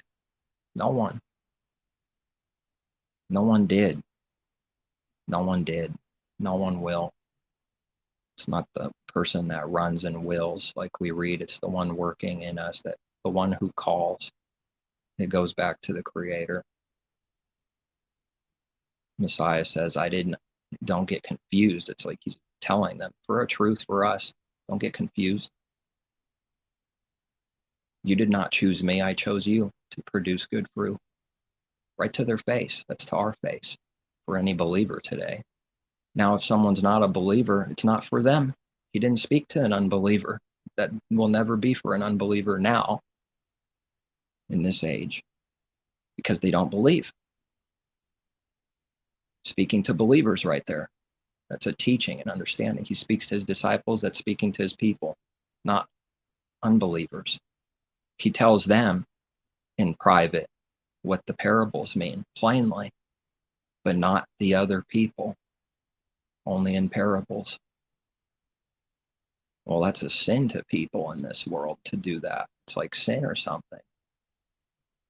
And yet he didn't do the sin in his heart. He spoke the only truth he knows in the open, not hiding anything. Seeing spiritually the good works and what truth and good and love is, and not hiding it. They hide things. Darkness hides and never speaks out in the open. They always keep secrets and don't tell people things. This is powerful too. But we won't find proof on them. Let's go and hunt for some proof so we could condemn someone. Can't do that. But nevertheless, can't find the proof. Because of what man is, there will never be proof like that. If they smiled and waved, the people under them will say they're good. It's that simple. And the image will be believed even if we see evil being done. The people that are under them, well, they pretend that they're blessed. There's no blessing if someone's in continual sin by the Father. He can't be mocked. There's no actual blessing. They're in destruction. And it's deceiving if someone's younger because their sins are less piled up. It's deceiving for an 18-year-old. They are better off than a 40-year-old in severe sin. So it's deceiving in that way, because there's lesser sin debt on the 18-year-old, on the 15-year-old. See, it starts getting bad. They start missing their childhood. This is for everyone.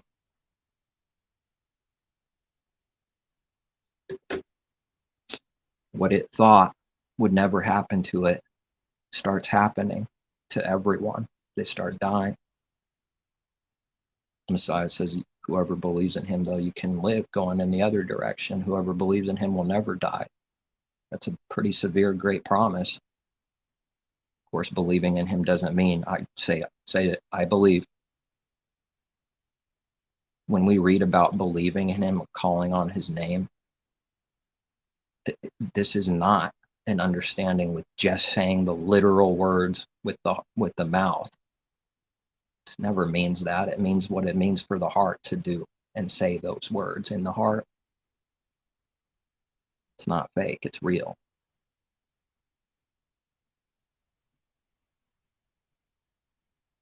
And the thoughts came earlier. Since Israel before Messiah could only do carnal things at best and naturally keep the commandments at best, outwardly only, and in this way it's no good. Not the commandment itself, but only outwardly, not doing what it really means in the heart. Then if you wear something to remind you to keep the commandments, this outwardly thing only reminds you to keep it outwardly. What happens now when it's inwardly? When the Father's Spirit and power in someone. What on earth compares to that? He's the one that gives us the understanding and truth. No, it can't come from anything else. What do you wear inside now? Is there anything to show for? So then how can that reminder remind you to do what's right in the heart, something outwardly? People are getting tricked. It can't actually do that. It can't make you remember not to murder someone in the heart. Someone will. They'll go blind, they'll attack, they'll murder. They'll forget it that quick spiritually, even with the thing with the reminder there. You could wear that all your life and you sin all your life and die in your sins like the Pharisees. Only keeping the letter at best, not even doing that right, not even doing that perfect and right, but that's at best. Only the letter of the law, that's it. But the letter kills. The apostle knows what he's speaking of. It's coming from above, but the Spirit gives life. The letter kills because there's no power. There's nothing. The Father is not in them. The Spirit gives life. His Spirit, his gift through faith, does this for real. And without him, it's dead. It's just letters now and dead. There's no life in it. Plus, the law can't make us do what's right. It condemns by not being able to do it. It gives death in this way. So is the law itself evil? No, because it sounds like it causes that. No, the law itself doesn't cause anything. It just sits there as being good and true. The inability to keep it causes death through sin. So now that's why the apostle says, is the law garbage now because it sounds like it? I'm adding that word sounds like it because that's what he's talking about. It's going to sound like it. So he's already asking a question that he knows people will ask in their heart, and he answers it. Now we have the words. No, it doesn't mean it's evil. It's righteous, the law. It's good. He said that. And people attack the apostle. They teach these things, and it's like their ministry is just to destroy the apostle or something. They're not just destroying him and these words. They're not. They're destroying everything in everyone. That's what's true and real. There's no such thing as hating a true believer, but loving the rest of the 99. If you hate one for real, you hate all of them. If you don't hate one for real, you don't hate all of them for real. That's how one it is. in spirit, one, because the Father's righteousness in spirit is from him. It's one. You can't hate one and love all the others that are of the Father. It's all or nothing. That's the answer. All or nothing. 100 or 0. These other things are just tricks. They're not real. It's not happening in reality, where the lie makes it look like it's 49 or 55. No, it's 100 or 0 with all things like that. This mixing is not real. The person's lying when they say they can do the impossible thing. They're not doing it for real in the heart. They're not.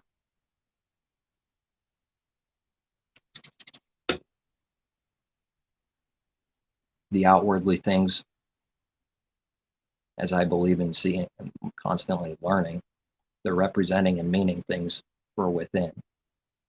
And if we do that, then we're keeping the law. But it's not by our own power or because of being under the law. It's just the Father's power in us is to keep the law, to do what it means, which goes back to love your neighbor as yourself. Love the Creator, love neighbor as yourself. It does get summed up with, and then back to love, and then those two, and then it branches out some more. 1, 2, and then maybe 3, and then maybe 5, maybe 10, maybe 20, all the way to the bottom.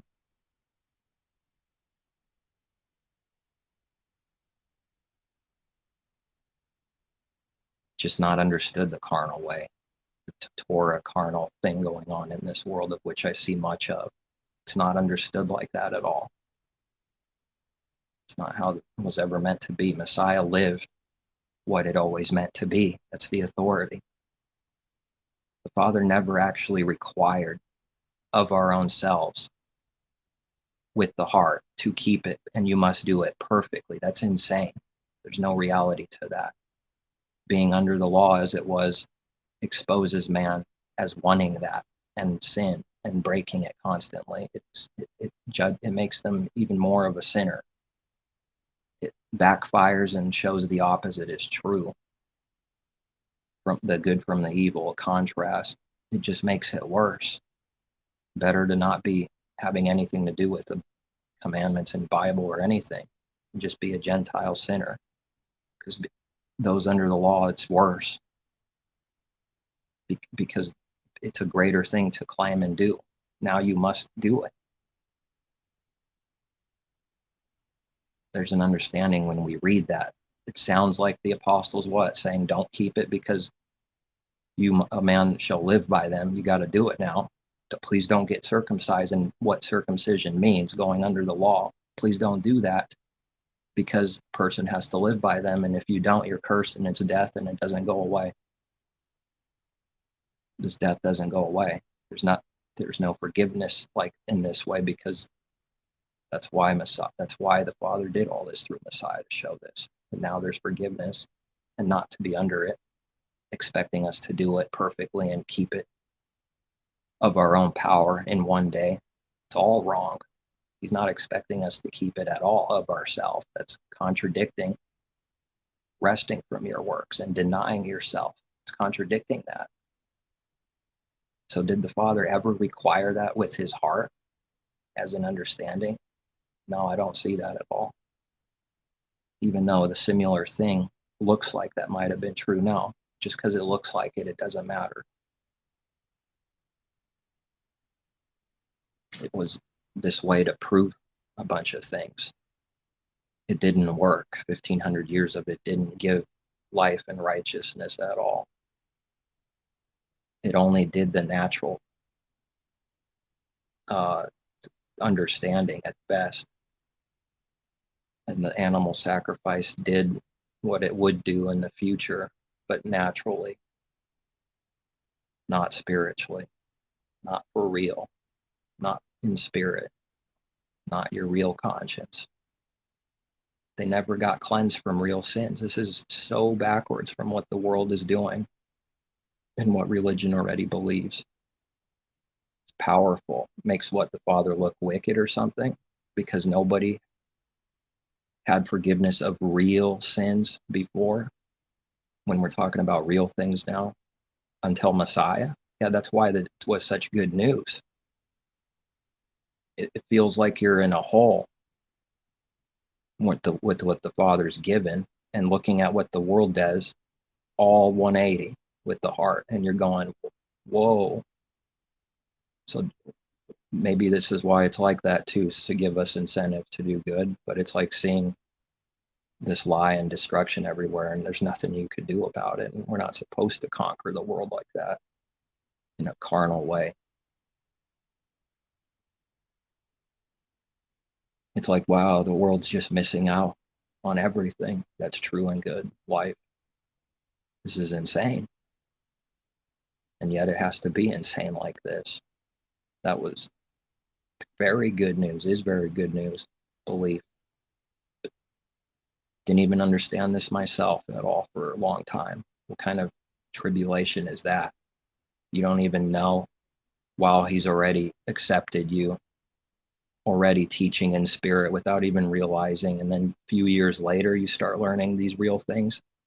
It totally puts everyone to shame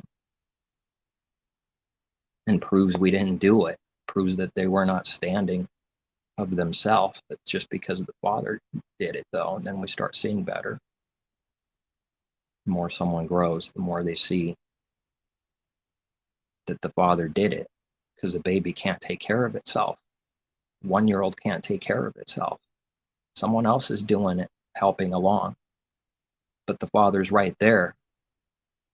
But you can't even see what you need to see for quite a while. Maybe more or less for some, but it still takes a decent while, a little bit of time. It's crazy. So then you have the two extremes. Law pretty much done away with. Law not done away with, but the modern day Pharisees and Sadducees, which is it's no light matter, as we can clearly read the apostles' writings and things in Acts, that this is utter denial of the true Messiah by saying the law exists but being under it. It's no light thing. And see, the words don't prove something. Someone goes, we're not under the law. It doesn't prove anything. It could be that they're not under the law in that same way, or not, or that they're lying. But that's the natural man wants that, though. He likes that self-righteousness. It's natural for him. The more someone gives up, the more the Father will do for them. That's a fact. The more they deny themselves, the more he will do. It's backwards. It's like, doesn't make sense to the natural man. The more you give up, the more he does. The reward's there, but you have to do the backwards thing from what self wants to do. You want to know something about this, now you have to not know so that you can know, because he doesn't work through lies. We say we know and we don't know. It's not coming ever. For a believer, that's someone to know. He will not give it to a believer, ever. If they say they know in their heart and they don't actually, they will never get the true understanding. That's for a believer. That can be counted on. Now, all of a sudden, asking becomes pretty important, doesn't it? Maybe it's because it's lining up with truth. See, one truth goes with other truths, and they all support each other, and it all flows together. When it's a lie, asking the Father for things doesn't even make any sense. It's nothing to someone. Once we start receiving some truth and understanding, then you see the importance of it for real. Even though he's sovereign, you still have, someone will say, well, that means you believe in free will as the world is in rebellion. No, it's just true that the Father's sovereign while you still have to do what we read. They're both true somehow. The Father just does it somehow. He just does. It's some serious power. Not free will rebellion. Laws prove there's no free will all by itself. Not free to do whatever you want without a judgment, without destruction, without sin, death from sin. Not free like that. And yet still we have to do what we read in due time. end up doing it. That's true still. It's like impossible to get through so many people. You just like, oh, fail. No lack of trying. But that's what the Father does, though. It's the heart that it needs to be, that kind of heart. Loving enemies, in reality, in 2022, and doing what that means is an abomination to this world. Nobody does that. That's an unbeliever. No one. The hatred's inside, the murder's inside, at the very least, when evil's done to someone. Now the only blessing comes when you just do what's good, whatever that is that someone has to learn, everyone. The blessing comes when you do good right in the midst of evil coming your way. That's when you get blessed. So backwards from the natural man's way. It's truly 180. Well, there is incentive to do good. There's nothing wrong with incentive. Good incentive to do good. He's a rewarder of those who do what's right. What is that evil now? Because the reality is corruption everywhere. This makes the Father's truth and the good thing corrupt automatically. Now there's no such thing as a good way for good incentive. Just dumped and thrown with the garbage and darkness right along with it. No, there is a good way always. There is a good way for everything. Just because the world's not seeing it at large, it gets tossed in by people in the garbage, but that's not happening in reality, though. It's still true and stands. There is a good way always. There is a good way to be jealous. There's a good way to, what's some other good examples? Jealous, envies, the same thing really. Even the Father's wrath is not seen carnally at all. At all. The wrath remains on someone, abides on them in unbelief, that destruction, that heaviness, that sin is increasing. His wrath abides on them. The Father's wrath is the devil's wrath. It's the wrath of sin that someone is doing. It's not the Father doing some kind of wickedness to someone. His wrath is simply not having himself. That's what his wrath is not having the Father himself is wrath, because the only thing left is wrath without him. He doesn't do that. He doesn't do any evil himself to anyone. Judgment isn't evil. But since his judgment's righteous and perfect, and eye for eye, tooth for tooth judgment, reaping what you sow, that judgment will look like to people that the Creator is doing actual evil. And it's not. It's not. It's someone reaping what they sow. Therefore, blame the Creator. Someone kills someone. Oh, the Creator's wicked. He kills people. See, that's how it's going to be seen. Because of their sin, because of our sin. That's why. He doesn't do the actual evil, ever. There's no darkness in him.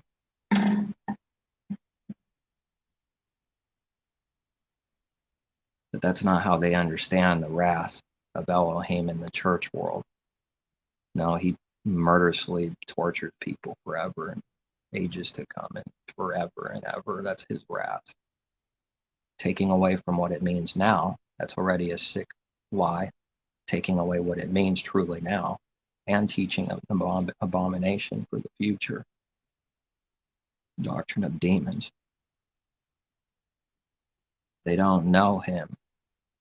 Messiah told that to the people because it was true. You say you believe in Elohim, but you don't know him. Your father's the devil, he said. His works you will do. Yes, that's why they wanted to seize him so many times and stone him, make him fall off a cliff, kill him, because he spoke truth. Caused divisions. Because it's not possible for light to be one with darkness. Therefore, the division must come between light and darkness. Light pushes it out of the way and divides the peoples. Only light can be with light. It can't dwell with darkness. It must be pushing people and making them angry and making them hate you. It must be doing that. If it's not, that person's in sin continually if it never does that. Now we can touch on what strength actually is. The carnal man has zero strength to do good, none. Strength isn't the worldly wisdom of strength. Strength is doing these real things, learning, and to do them. And they're hard things that require power and strength from above to do, knowing what the outcome will be more and more, seeing it. And you have to do it anyways. And if you don't, the sin is on your own head and you have to bear the judgment and guilt. If there's a time to say something and someone doesn't, when they know to do good, judgment comes back on their head. But no one can do what's perfect in one day. You never put that on someone. And still, though, this way, though, we have to be learning to do it for real, but you just don't put that on someone. You just say, do it, complete it, whatever that means. Build a house in one day, do it. Crazy. Baby, drive a car in one day. Build a house in one day. We do read building a spiritual house and offering spiritual offering. Somewhere in Peter, I think so.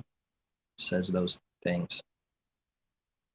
Doing what it really meant to build the things of Moses that we read building and other things later. Once the reality has come to what they always meant, what is the command now? To build the natural thing now? That's what we have to do.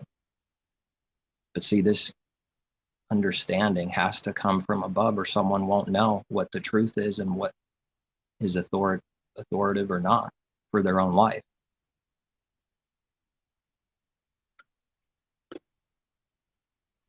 See, to the unbelieving world, and if you say something about building an ark and how it applies today, it means nothing to them. It's stupid because there's nothing being built inside for it to mean anything in them. Just say the words cheaply. Oh, yeah, that's cool. I want gold. What is that worthless thing? So you build an ark, but you don't actually build an ark? Well, that's stupid. I want to touch things and see things right now. See, that's the problem with unbelief. It doesn't see the actual good and how this is being done. It's not learning at all. It would be valuable to them and mean something amazing to them if they saw a little bit of it. They wouldn't be in disagreement and hating it now, but that hate and disagreement is proof, is evidence.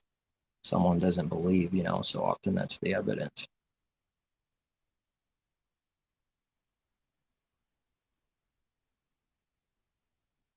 Worship the Creator in spirit and in truth.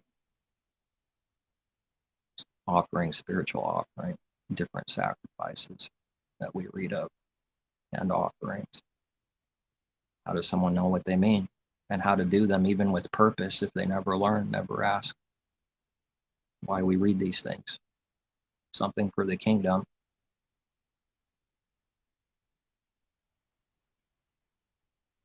What did Messiah do? That's always a good question for any believer. What did Messiah do? What did Messiah do on the Sabbath day? Good works. Do you command someone to need to do something? No. If they want to, or if they don't want to, as long as it's with actual faith, as long as they're not a sin. But I don't read anywhere that the commandments went away. But then, the Pharisees only seek carnal. It's not what it means, what they think and do of the natural man. It's not what Sabbath means, resting from our works. the heavenly meaning, denying self, not counting on our own works, resting from our own works in the heart, trying to be good, just acknowledging truth and denying self is lining up with resting from our works. 6 days he's given to work, the seventh rest. You could do whatever work that the Father's given to do, whether it's worldly or for the kingdom. That's not anybody's call, how much of each. It's not anybody's call. 6 days, that can be done. If worldly work needs to be done, 6 days. I mean, this is teaching. Since it's 6, it's the number of man, carnal, natural man created on day 6, doing his own works and entering rest in the Messiah and through belief on 7. 7 is rest, spiritual rest within, rest for your soul, rest for you, what we read. And then you continue to remain in that rest through belief as the Father continues to rest from the 7th day creation. He continues to rest. We read something like this in Hebrews. That's why we're reading it, because it continues now. It's always resting in him spiritually.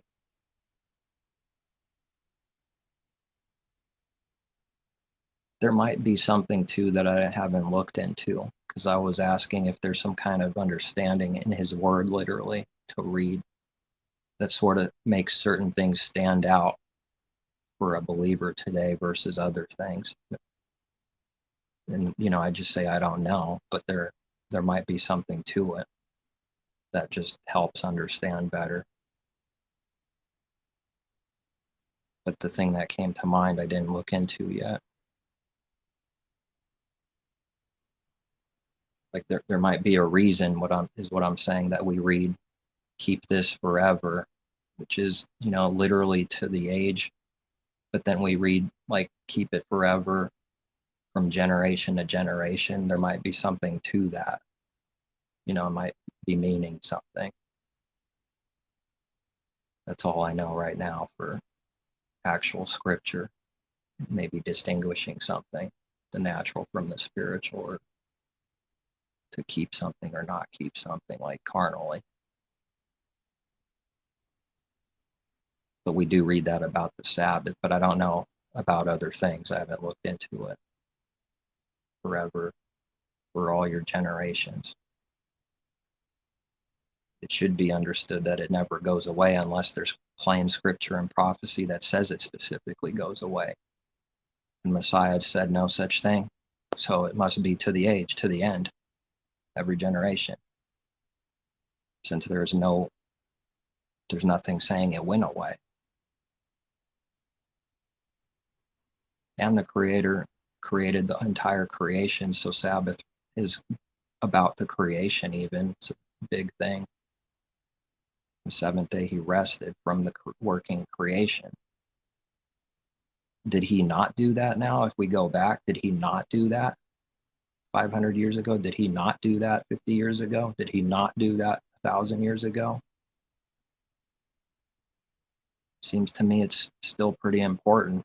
It has importance and meaning to this day.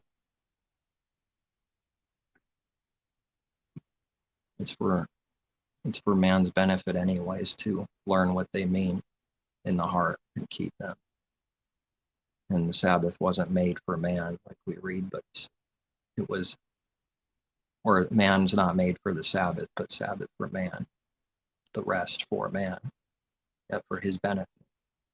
But sure, even literally, this world's in unrest, and it's manifested so bad, it just keeps things running 24 hours. So much of things will run like that now.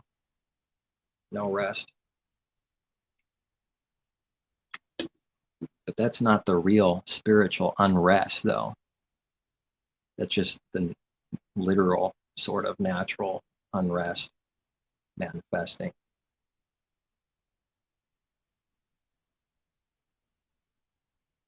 It's in serious rebellion in this generation. I mean, the roosters and other things are putting it to shame. Oh, it's dark. It's kind of time to go back now, not work. The creation knows that. Man doesn't know that, I guess. I mean, he knows how to say these words, but I'm speaking of the heart.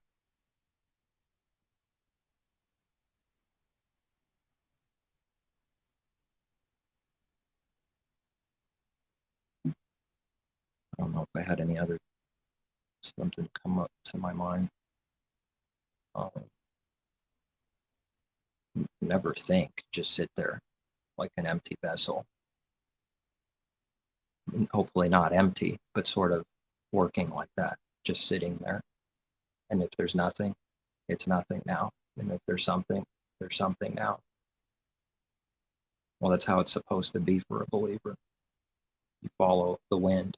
His spirit moves us. Follow the Lamb. Revelation, wherever he goes. That's powerful right there. And, that hit me some time back. Just that alone, like seeing it better and like how much rebellion there is. That means following someone, Father and Messiah. Following the Lamb means following. That means you're not doing your own thing for real. Who's doing that? How many people are doing this? Follow the Lamb wherever he goes today. But how do you know? How would someone know? That's what it is. Lost, you don't know. Without faith, we don't know. Excuse me. That's what being spiritually lost is. It's something like being lost in the desert and not seeing any direction. This is a good picture, of the real being lost within. Very real. That's why we read these things, because it is real, not because it's not real. Messiah says every letter, every jot and tittle, and even the least of the commandments, saying they're important because they didn't go away. It just needs to be understood how they didn't go away. It's not thought of carnally. It's to be fulfilling the law as Messiah did. And it's just not seen as a religious work. It's the wrong thing. It's interesting, though. Someone told me with the colors that we read of in Scripture, purple, like scarlet, blue, there's nothing wrong with the colors. It's something wrong with man's heart. Now, look at the Catholic Church system, beast, and these things still sort of, but the lower thing doesn't prove out the heart by itself, because not everyone does that literally and dresses up like a king. Not everyone does that literally, but are they doing it in the heart? That's completely different, but it's just interesting it exists. It's like the more outwardly someone has to look righteous, like the more sin they're in. The more they have to show, like, man, look at me, I'm so righteous. The more sin they're hiding. This is such a powerful truth. It can't be denied. It's hiding more sin, hiding a lot of sin, trying to, not actually hiding, but thinking it can hide, like Adam and Eve. Now, these clothes represent something. When the spiritual meaning is starting to be given, it starts applying to all of life, anything. That's how powerful those few words are in Genesis. 2 verses and you can run off for 5 hours talking about everything. Maybe you could do that with almost anything in his word, some more or less.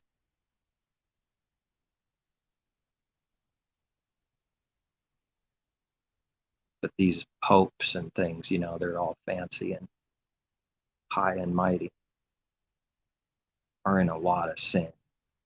It's just true. Don't know what they literally do every day. Don't care in that way at all. But just seeing that, knowing it's a lot of sin. And usually when someone's real bad and popular, the more sin they're in, they usually start going crazy, even literally. So they start breaking the commandments literally, which is just a deeper, heavier sin. It's worse. It gets worse. For men, everybody knows what gets worse for guys, for people in power like that. They don't have any power from above. It's not likely that there's hardly anybody that's that powerful up in this world that doesn't commit literal adultery all the time. But it's not for me to judge whether every person does this many times. No, just, I don't see it though. It usually goes worse in that direction. As whatever man's weakness is the most, that seems to be the path of least resistance to increase in sin the most. The more deeper someone's in, the more they'll do the easiest thing to do. And for guys, that's just adultery, lust, heck, even going so far as to, molest people too. And these people have been known for it. How much of it isn't being proclaimed on the news? A ton. That's how much. They're hiding right in front of everyone. People are cheering someone that molests people right now. In this world, it's happening. It's a frightening thought. And if not that bad, still other rank things. And it's claiming it's like holy. It seems to me the biggest sin there, the most disgusting thing. At least just claim to be an atheist if it's going to be that bad. It seems better to me. But someone teaching that many lies and doing that much for a religious person, and they're creating the image that they're like shining stars in serious sin.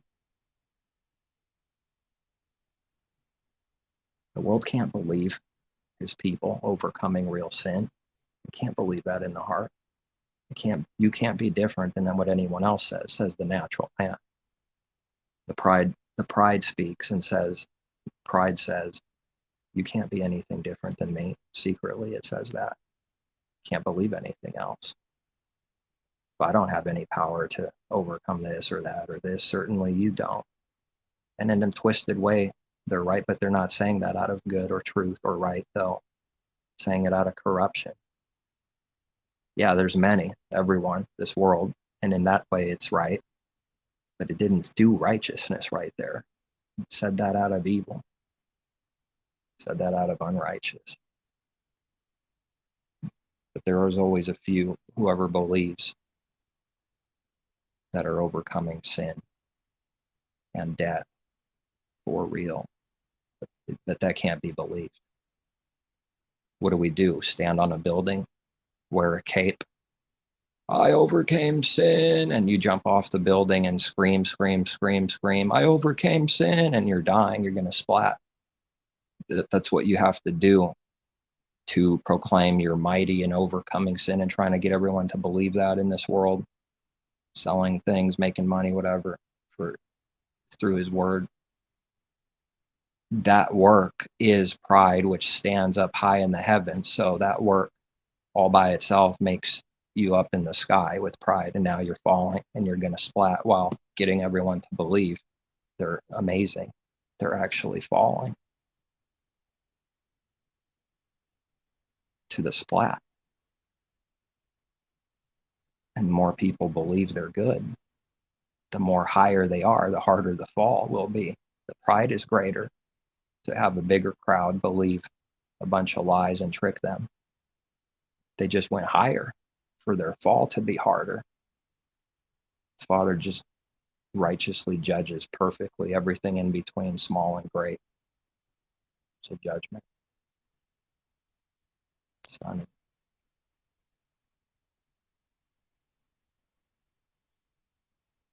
I think I'm, I don't know, close to done.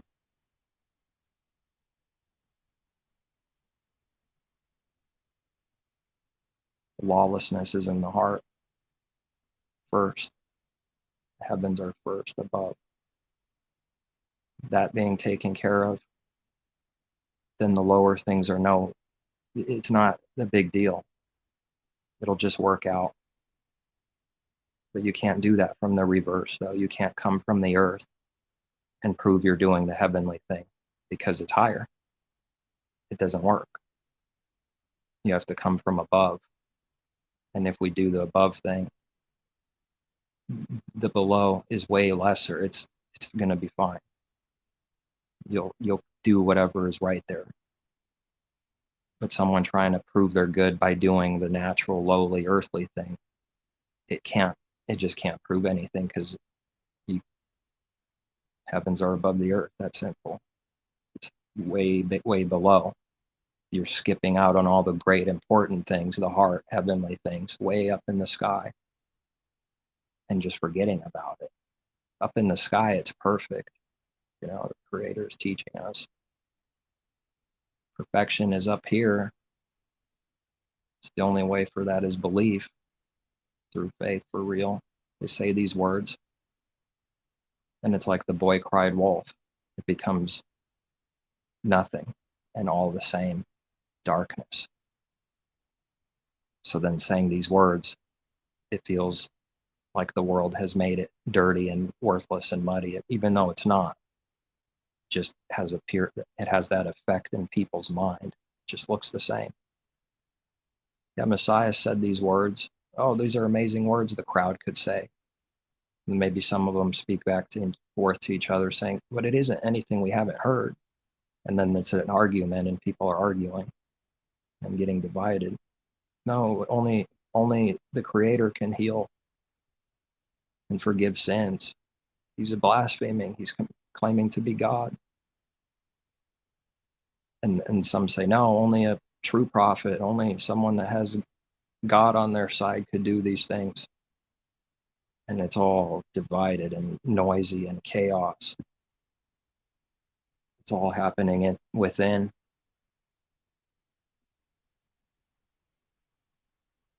It's stunning what they did to Messiah. It's stunning how the church world just can't see it.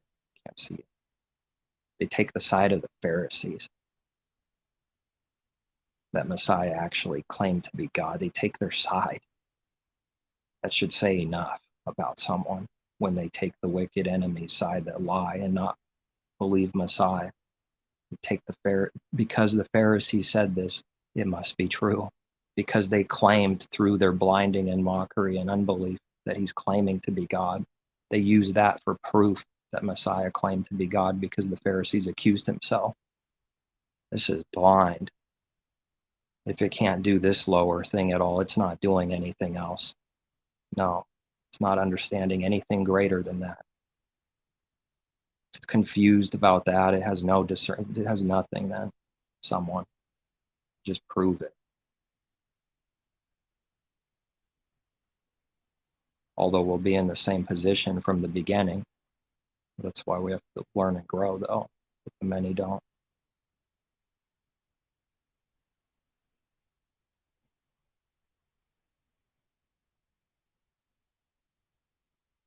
We want a King David, someone to rule us in a kingdom. So religions are like little kingdoms. They really are. You have the leaders of them, leaders of leaders, and it's the worldly, not the true leading and ruling, but the worldly, carnal, wicked ruling. It's not Adam ruling over Eve through wickedness, but the same words. This could be good or evil, ruling over someone or ruling over someone. How does someone know which one is which and what the difference is between them? If the Father is not giving, they're not getting it from him. How do they know what ruling over means, whether it's good, evil, and what each one means, and how they're rightly divided? Genesis is brought up a lot by Messiah in the New Testament, by the disciple, by the apostle, quite a bit. It's teaching out of Genesis for authority. Teaching out of Genesis that the woman got deceived. And then, through woman giving it to Adam. But there is a difference, though. Adam didn't get deceived in the same exact kind of way. The apostle mentions this because of Genesis, because the Father gave understanding of something. It doesn't make Adam better. It doesn't matter if it sounds like it makes him better. It doesn't do that. He's not better. There is a pattern, though. And this, what it means spiritually, is following that pattern. It's not being broken. And Adam's weakness is obvious, and he's easily tricked and deceived because of the woman's looks and power in this way that she has over Adam. And Adam is punished for not ruling over Eve the proper, true way, not being the spiritual head, but deceived, just taking it anyways because of lust. No power to do otherwise. That's Adam's problem. One of them, main weakness. So the creation is breaking the order. Women wants to be the spiritual head with her heart, unbelieving women. And so she does, which is a curse. It's not working. It's not good. And Adam's punished for not doing anything about it. And that's not working so good, and it's no good. It's pretty stunning. They'll never believe you if you see the intentions of something nasty. The world won't believe you. Why? Because it looks like Eve is giving you fruit and cares for you, even wants nutrition. Her image looks like a shining light in the sky. That's why they can't believe you. If you spotted what the real intention was, which is this, to destroy Adam and cause him to sin. How obvious is it when we see it? Because don't eat from this. So if you break his voice, that's sin. Eve wants Adam to sin. Yes, she does. Her heart does, not her works by outwardly, not her mouth, not what it looks like for an image, which is very good, looks great, tempting, nice, smooth, deceiving. But the works prove she wants to do that. See, it doesn't work like this world at all says and believes. It doesn't work like it at all. Only the works proved it. She wanted him to eat. What are the works? You want him to eat sin. The works prove it. It's over. No, she didn't know. It's ignorant. Yeah, there's a blinding for that, no doubt, but that's what she wants. The works prove it. Doesn't matter. There's no justification with the Father or excuses. It really happened. Now, how many ways can it happen? Who knows how many ways this real heart work can happen? And how does someone know when it's being done? Because it's always deceptive. It always will look good, like they do good to you and want good to you. That's how they can destroy you. When nobody's around and it's secret inside in their temple, they're thinking about how to destroy you. But then every image they create is an image that they believe, just so they can destroy you. Even taking on false images just so they can destroy people, pretending to be believers. This is where it gets real sick. And it's hard not to be at least a little angry while seeing what this is. Not even trying. Don't try. If I'm angry, it's angry. I don't care. Destroying people is not something to smile about. And it's incredibly evil and deceptive and cruel. And the unbelieving woman thinks no one can stop her. And in her own twisted way, she's sort of right. But she's not right. And she knows Adam is nothing. And when Adam doesn't do anything about it, she secretly hates him. And there's enmity because it's a judgment. She can't love him the true way, and Adam can't to her. And then there's confusion. Why would you do this to me? And then it's broken up. It's just trying to destroy each other. It's sick. What is wrong with humanity? It's all sick. The heart is sick. We read about her tearing her own house down with her hands. What's a house, though? Like the house, temple. Destroy your own self with your own hands. Rip it apart because of the works, because of the sin and judgment that comes.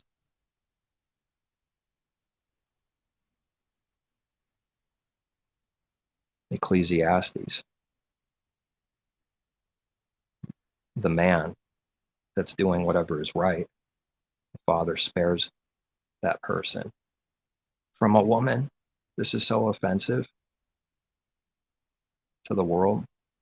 It sounds like it makes women look like trash, and it's not at all. It's talking about sin, sinning women, sin, wickedness. It has nothing to do with a woman and a person as being lower or trash, ever. How do you get through to someone? They'll be spared, will be protected from the one that does the Father's will.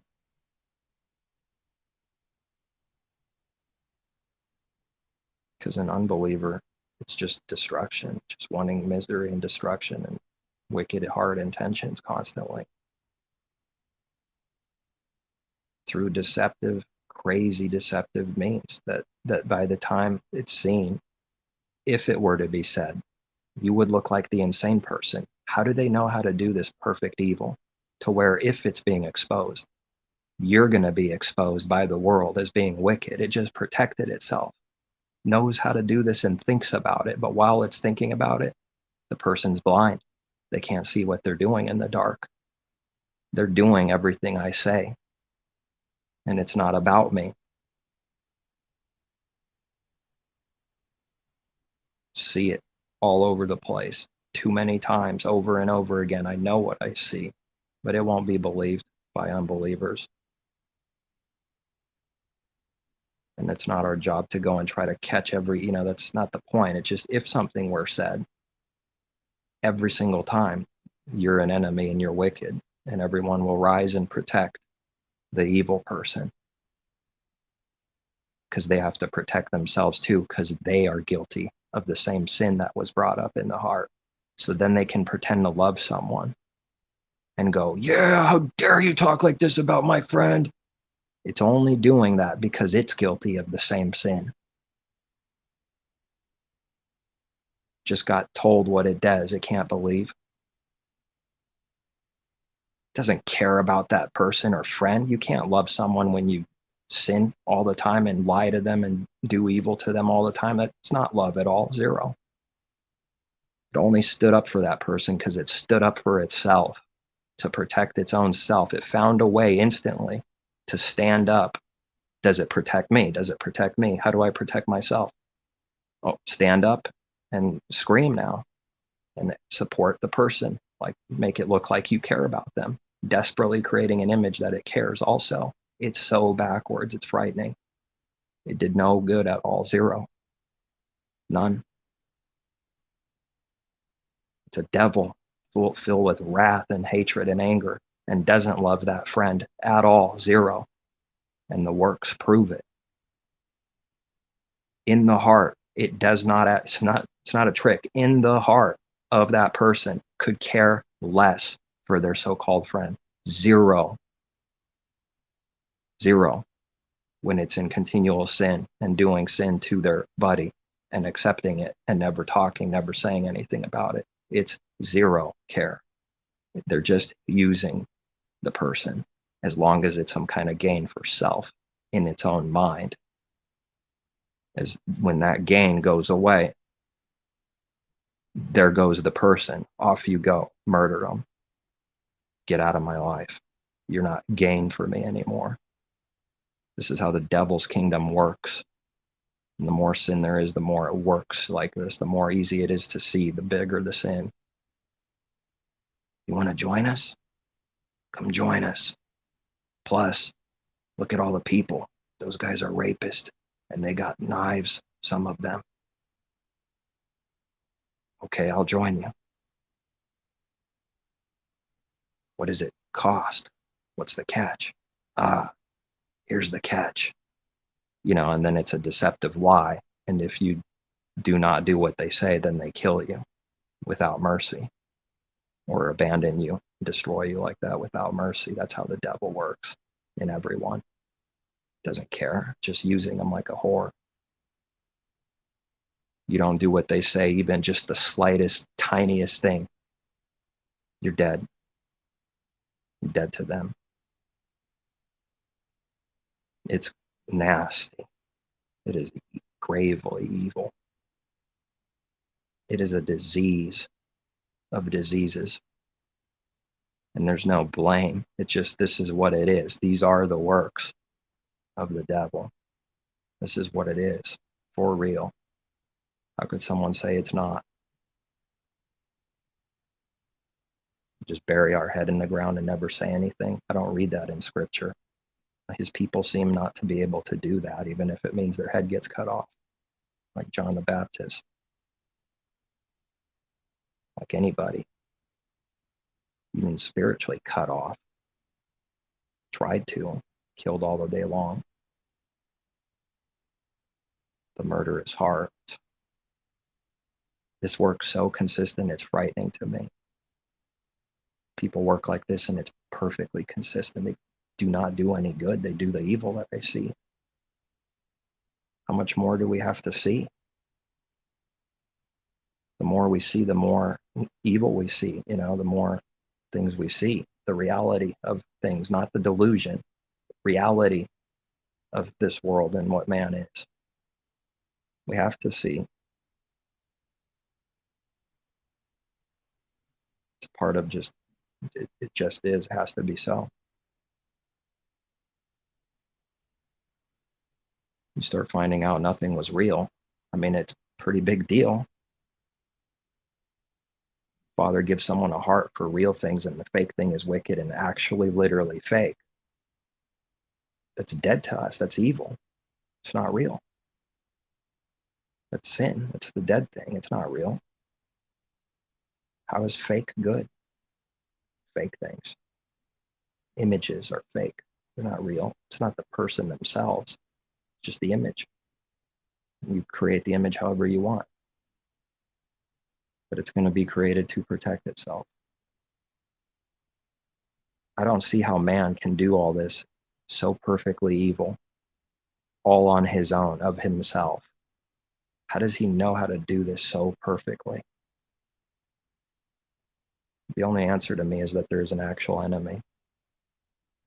That's what I believe and see. The people do the things, but man, is it perfectly, just perfect.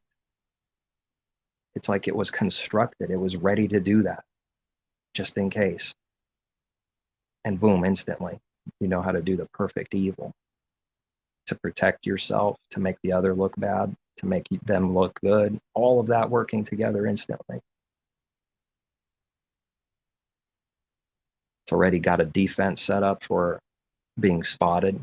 If it's spotted, you must look violently wicked to the world. That's its defense. And the world will have its back. That's its defense. And condemn the light every time. Is Messiah a coward because he ran away from those trying to kill him? Sure looks like it, doesn't it? What a grave tribulation this is. Everything you do looks wicked and is wicked to people. Everything in their own mind and heart. If it's good works done. This doesn't apply if the good works are not done. Talking about doing the actual good. Messiah is a coward running away. I can only imagine that's what they've said too. Come back, you coward. You wicked little chicken. No, Messiah is not a coward. It takes all strength to run away from evil. We read their feet are quick to run to evil. There's all your cowardness and weakness. Desperately running towards evil to try to make it look like it's strong. An opportunity to do evil and make it look like it's strong, to desperately hide its sins desperately. It desperately already does these things. It doesn't matter that they don't see and can't understand this. They're doing it. I see it. It takes opportunity at every chance it can get to make itself look good and defend some more sin. Hide it. Uncovers getting blown a little bit. Talk about God real quick for a couple minutes or a few seconds. Cover reinstalled. Nothing works like this world thinks it works.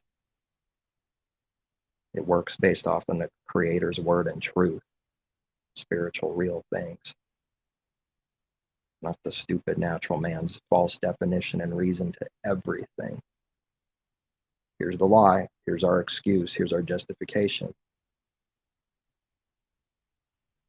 A very simple thing is like, yeah, that's not 666. That's, letters or whatever. It's not about a can. It's about the heart doing this constantly. It's already ready with the false and evil lie to be believed over the truth. And it's always believed by the many. That's not 666. It's the letter M on monster.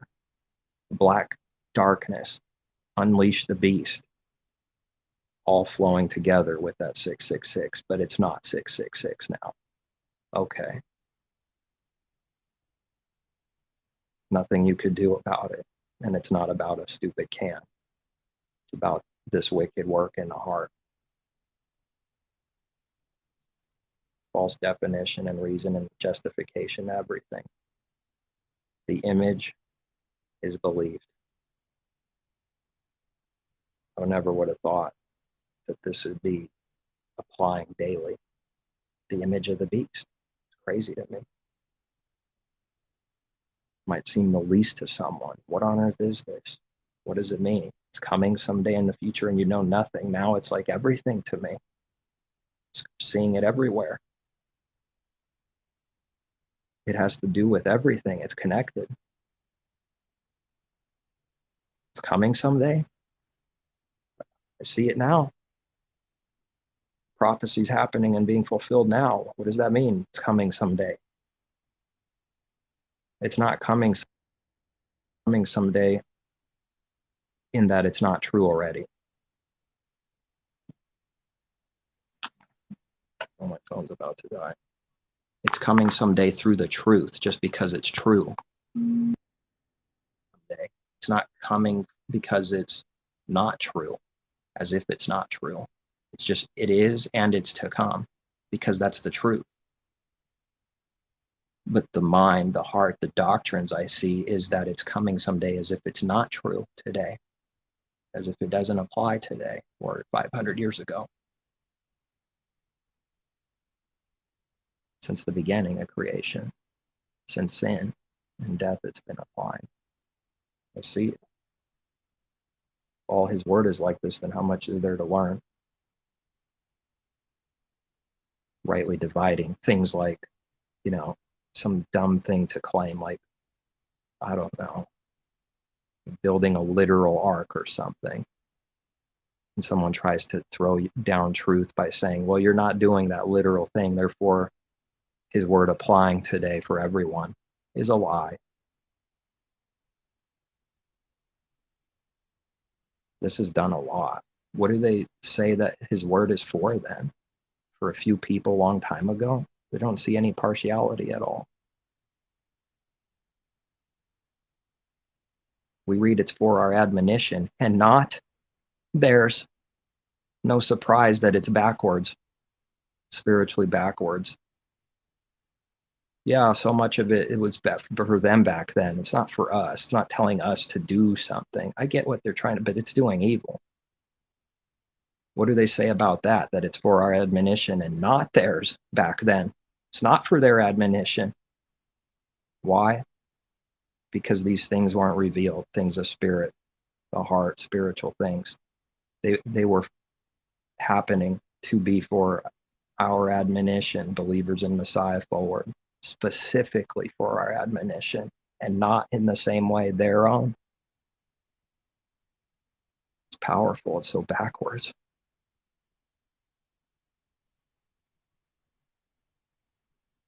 Every word needs like rightly dividing, otherwise it's going to be mixed, confused, and it becomes one mutation, which is always a lie.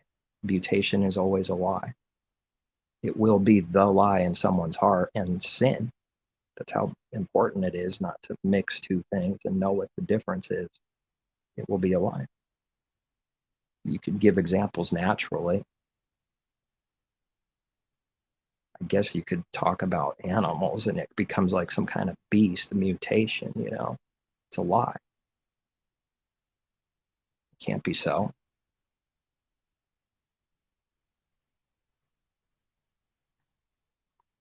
Or even mixing up different vowel points in Hebrew. It becomes a different sound altogether. And then the word is not the same exact word, because what is the definition of the word? How it sounds is the only thing I can think of. It's not even think of, it just makes sense to me. What is a word? It's what it sounds like fully, correctly. If you make a different sound, it's not the same exact word. So these things can't be mixed. Even the smallest details can't be mixed. Finer things in life. Teaching.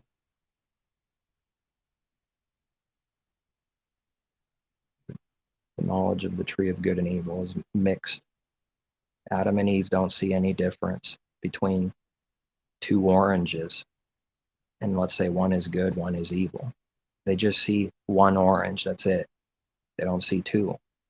And when it's one, the mixed thing, it's always evil. It's never the good thing. Never. It always is. If it's mixed, it's the one evil thing, always, because the mixed thing is the evil thing. It's never good. So then it's through an understanding. So then Adam and Eve see there's two things there, but there's no difference between good and evil seeing any difference. It looks the same. So it's all one thing, just one giant evil. It's just walking around in the dark by chance, walking a little right every now and then carnally, or doing or saying something right, but it's in the dark. It's lost. It doesn't do anything with purpose or good intention. Without the Father, I can't do that.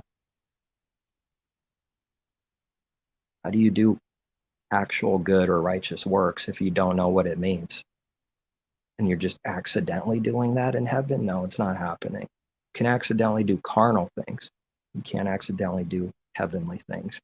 You have to know what it means and do it with purpose to some degree, to do it a little bit. More understanding comes, you could do it a little more. The same thing, just a little more.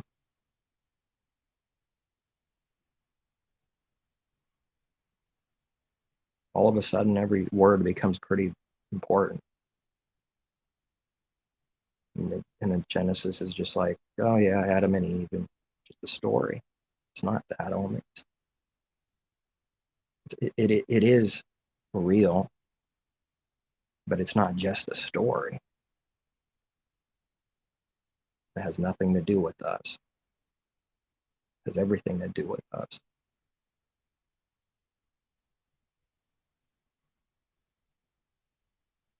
Without sight, it's so easy to believe some kind of lie. When he gives you sight, though, you'll look back and say, how did I not see this? That's stupid and evil. It becomes, more obvious when he shows us more. It like starts becoming impossible on how we believe something so stupid and evil and blind for a time and got tricked. How? Because we were blind. That's the only answer. You have to be blind to believe something so blind and dumb. You have to be blind to believe that there were people before Adam and Eve, but everything that can be named, there's some kind of lie out there, and people specialize in it. They try to destroy people through it. It destroys a lot of truth to say that someone existed, man, before Adam. They don't see how it does that. Taking things they don't know, making it look similar to the whatever the truth image is, and then people can't see and they'll buy the lie because it looks right to them in their mind. It's tricky and deceptive. It really looks right in someone's mind. It's called being deceived when it's not true. You know, deceived is never truth. It's believing some kind of lie. That's deceived. Delusion is a part of that. Delusion's not good. He will give the wrath, the cup, the however we read it, fornication, a double portion to get them drunk for a judgment. The spiritual drunkenness is to be seen for real with spiritual eyes. It is something like being drunk. It's amazing. Stumbling, not making any sense, out of control, no lawless, no order, all over the place. I see that. That's what it is to be lost in his word. When we read lost, sheep are lost, scattered. This is it, spiritually lost, drunk.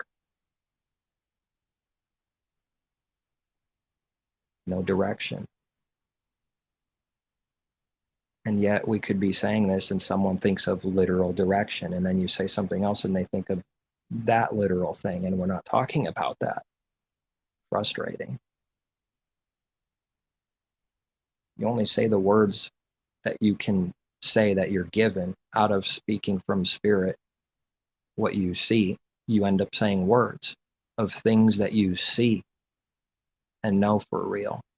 If the other person is not seeing these things, they only hear the words and can't hear the words, spiritual words, why it's being said, what it means. They just hear the words. It's pretty scary to be on the side of blind. Yeah, it should cause a little bit of fear, proper fear for the believer, for the creator, because if someone's blind, they don't know it. They can't see it. It's like trying to pull someone out of the fire, you know, just one little passing moment and you could grab someone real quick. But most of the time you can't do that. It's just like a mercy of the Father at the right time, right place, if it's his will.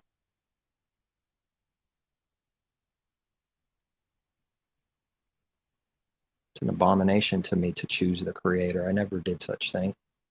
Never chose him. That's a fact. I know that in my heart as a fact. Never chose him. I didn't go, this is going to be a good idea one day to me, and then I chose him. People are choosing religion. No one chooses Messiah, even if it looks like they do. The understanding is that they were drawn to him.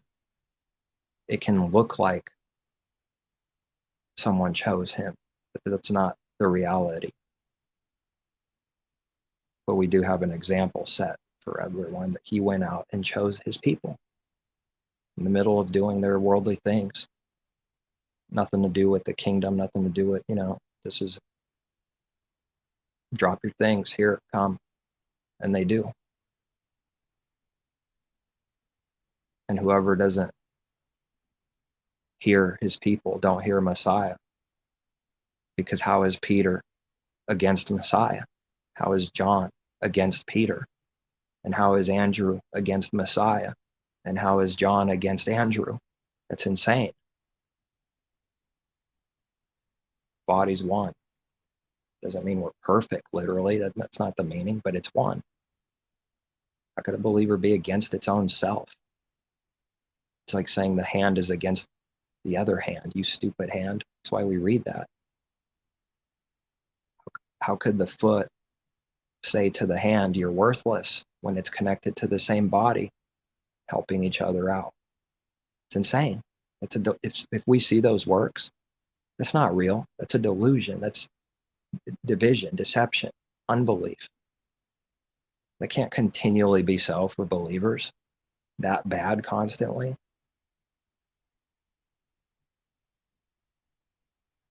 that's insane. So you use your hand to cut off your foot and hurt yourself.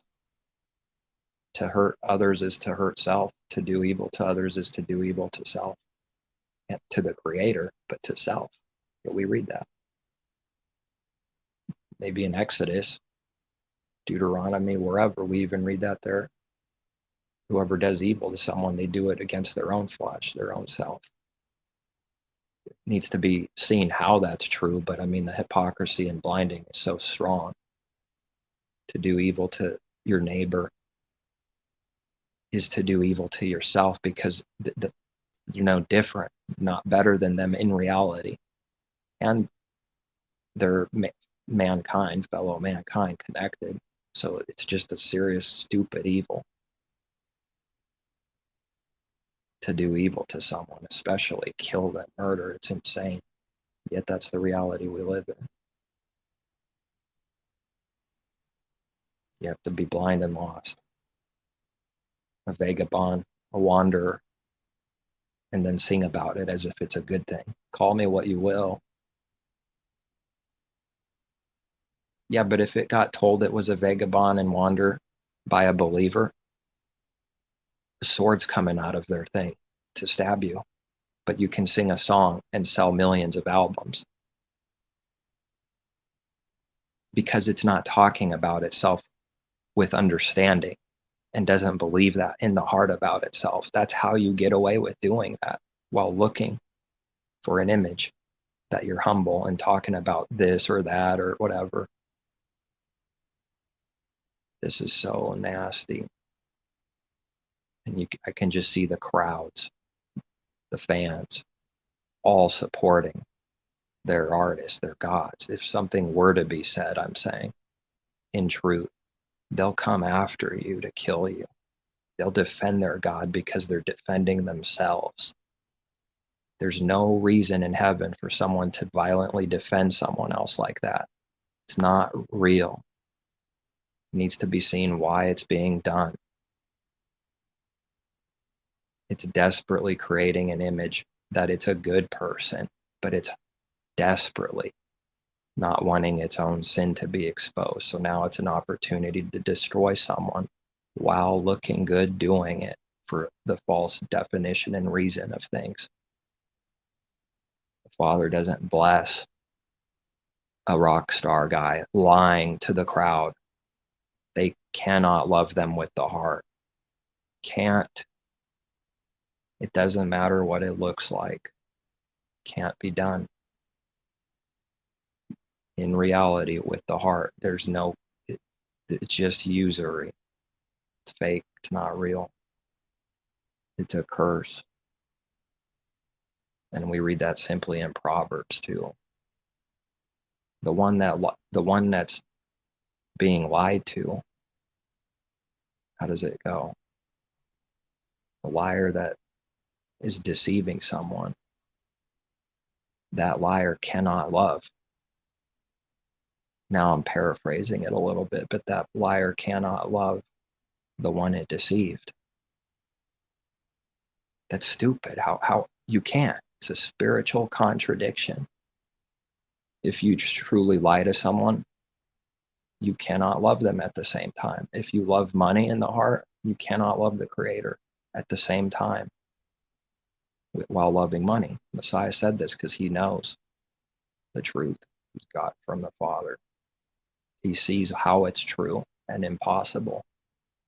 It's not a joke. Like when we read cannot, it means cannot. It never happens.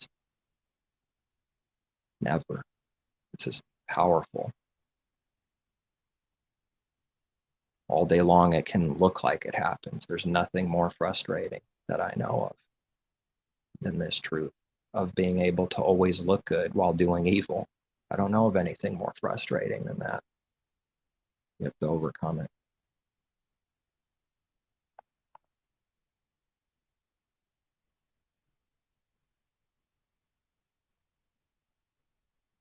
And if someone takes something from someone, Are they going to walk away and not ask for it back? Or is that just a trick, Messiah said? That's just a trick. Don't actually ever do that. Someone does some kind of hurtful thing to you, turn the other cheek. It's just a trick. See, it's going to prove someone doesn't have any faith that never does that, because they don't believe in the Creator and can't see him, and they don't have his protection, so they can't do it. But see, that's only understood through belief and doing that. It cannot be contrasted to unbelievers. It doesn't apply. This is even more frustrating, because the Father is not with an unbeliever like a believer, and his protection is not there like an unbeliever. It's not the same at all. You do things with faith, knowing the Father's the righteous judge, and nothing can happen apart from his will. See, believer believes that. Unbeliever does not believe that in the heart, and all the difference in the world.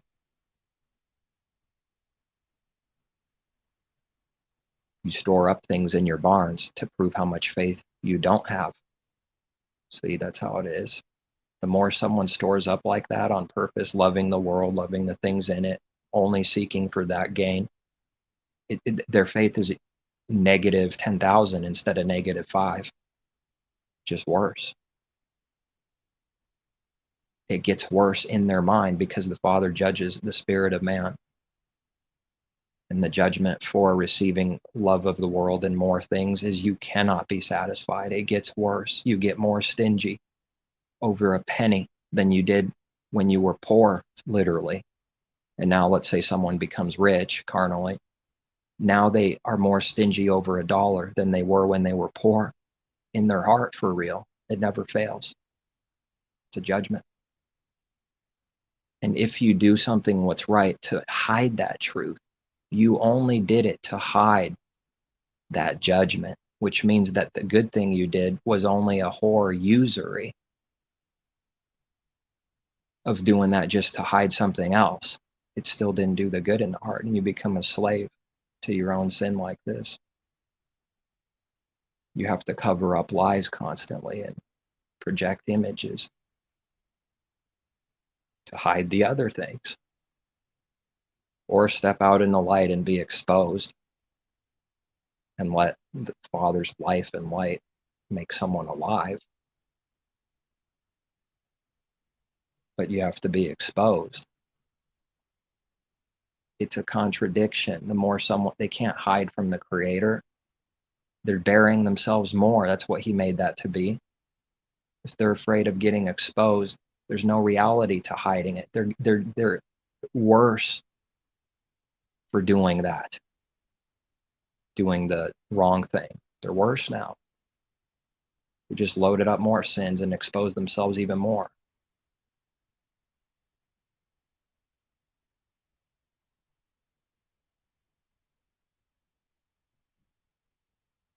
It gets worse and worse with like any sin. Harder and harder to repent. You fall in a hole and you keep falling. Every second that goes by, it's harder to get out of that hole. A minute earlier. Because it was added to. Sin upon sin, transgression upon transgression. Added to it. We read this. Sin added one on top of another somewhere in Scripture. One upon another, something like that. Sin for sin, and it gets added. It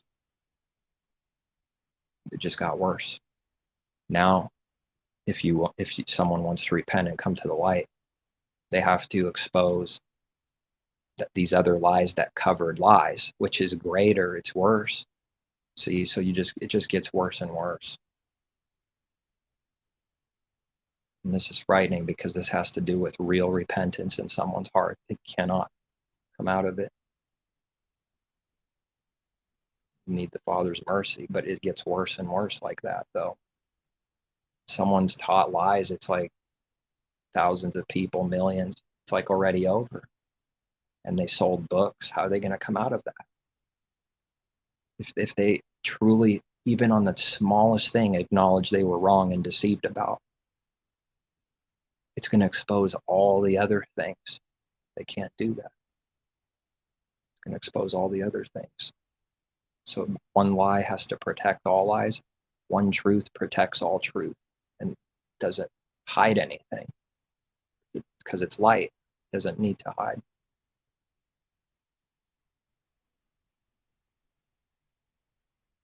Read a lot about this light and darkness in Job, because the scriptures, his word is spirit.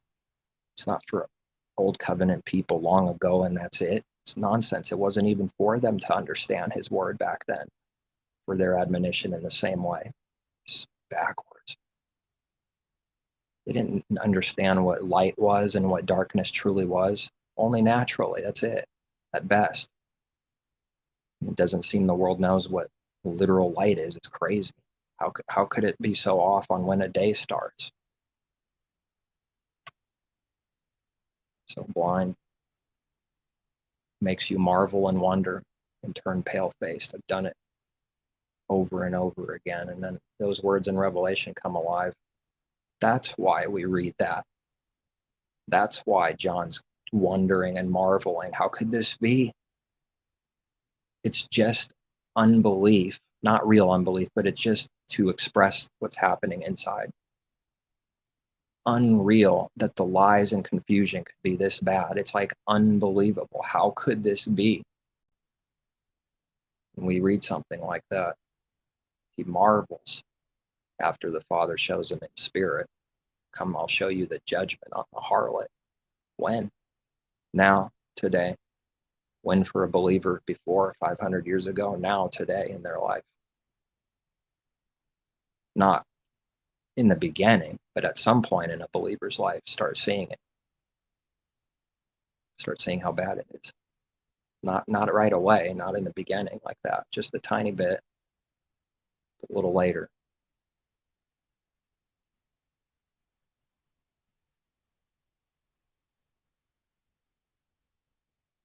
So much distraction and noise. It's trying to suck people into the death and fear.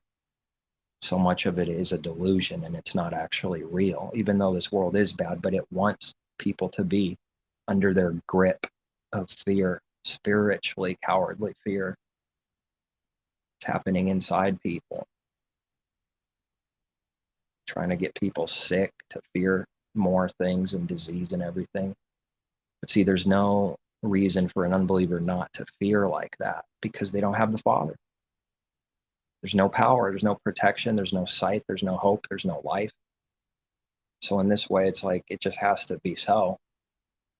But that's what this world wants.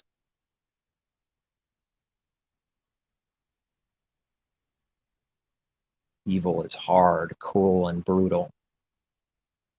And the Father said, for judgment, for sin, keep on doing. I'll make the heavens like iron or bronze, and the earth like bronze. Oh, you'll be stuck between a rock and a hard place.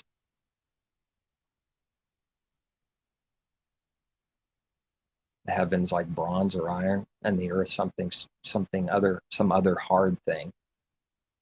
Trapped in this hardness and cruel world. Cruella de Vil, cruel devil. That's what that is. Cruel devil, Cruella de Vil. Devil, devil. Cruel devil, a witch going crazy. I just see that picture of that cartoon in my mind now. Just on the steering wheel, full of wrath, smoking. Cruel. They cause spiritual sorcery on the little kids. They don't know what's happening to them, but it's happening. It's working out sorcery, teaching them to do evil and that it's okay. But they'll be very careful not to say those words. So blind, so obvious it's being done. But if we don't say those words, we're not doing that. So let's make sure we say the good words. We want kids to grow up and like good things. Done. It's protected. Now, who cares whether that's true in the heart or not? Done. It's protected.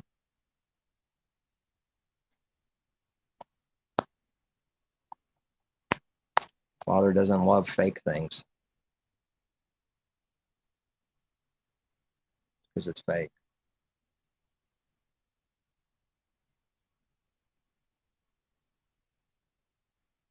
And fake giving is no good. Better not to give at all than do the fake giving. Better to wait and figure something out so that you can do something right, even if it's a little, and do that right little instead of doing that evil and fake giving because of sin debt and sin guilt and all these other things, and just dump things to people. It's too easy to do for natural man, is to just dump things on them. So a believer has something to watch out for constantly in the heart. Am I going to do this? Am I going to do that? Am I going to just dump on you? Like, can't lie to yourself anymore.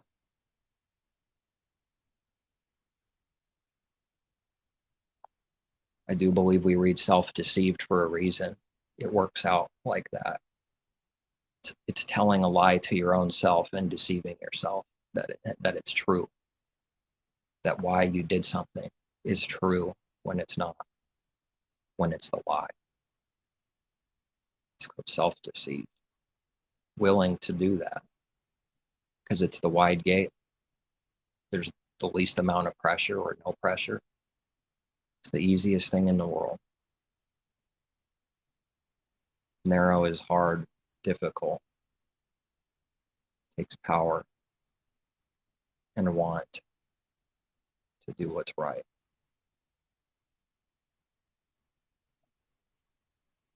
Let me see. Have no other gods before me. Check. Have no other idols, graven images. Check. And you're checking off the checklist, but someone's doing that carnally. Yep, I keep the 10 Commandments. I'm pretty good. Oh, man. Oh, man.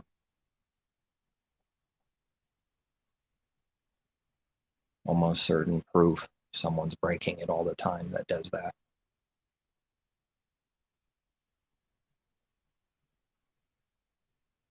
If Messiah had to learn and grow, how much more truth, at least for a believer? Just done, checklist, and it's done. Keep it all.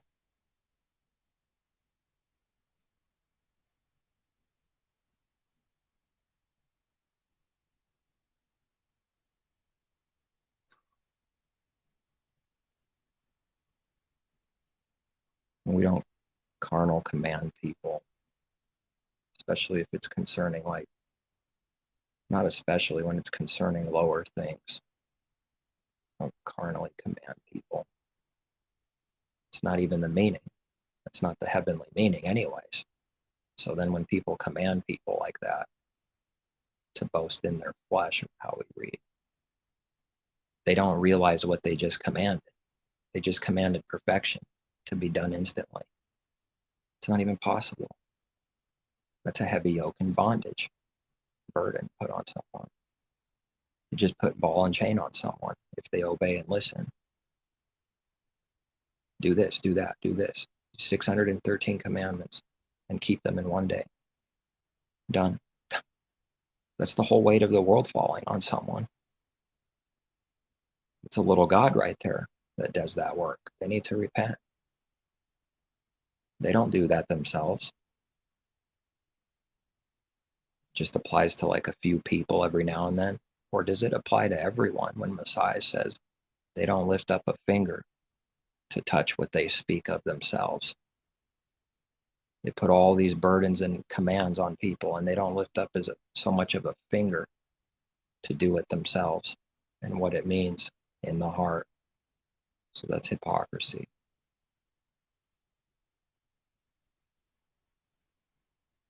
I guess I strayed from like what I thought I would do, which is the beginning of things. Where is the law? Where's the law? It's not revealed in the same way. Does it mean it's not there? No. It kind of looks like that. What is the apostle going off on? That there's no law, and where there's no law, there's no transgression committed because of the sin breaking the law, and yet there's still sin and death reigned anyways somehow. What is this magical stuff? It's truth. It's not magical.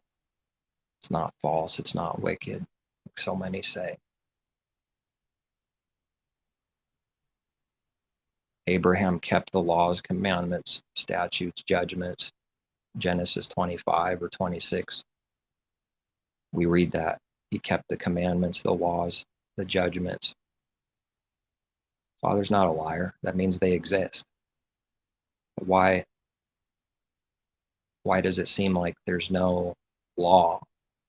Because in a sense there's not. Because it's just obeying the Creator's voice. That's it. And walking in spirit as a type of walking in the spirit back then. Where's the sacrifices for sin? Where's the priest?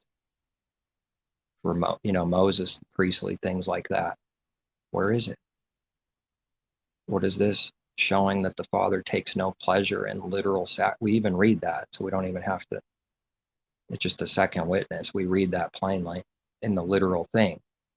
Not what it means, but the literal bulls and bloodshed from the sacrifices. He doesn't have any pleasure. That means he has zero pleasure in that. But it has a purpose and it teaches real things. But before the law is revealed, see, wasn't so. And you have Melchizedek, just a chosen high priest. That's it, just chosen. That represents Messiah now in heaven. So that's the beginning. That's how it was, like it was now, but naturally only. It's the best I could say it in words, what I see.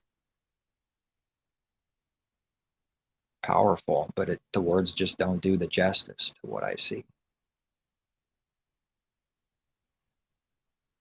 Just believe in the Creator and follow his voice. That's why the law doesn't seem to exist.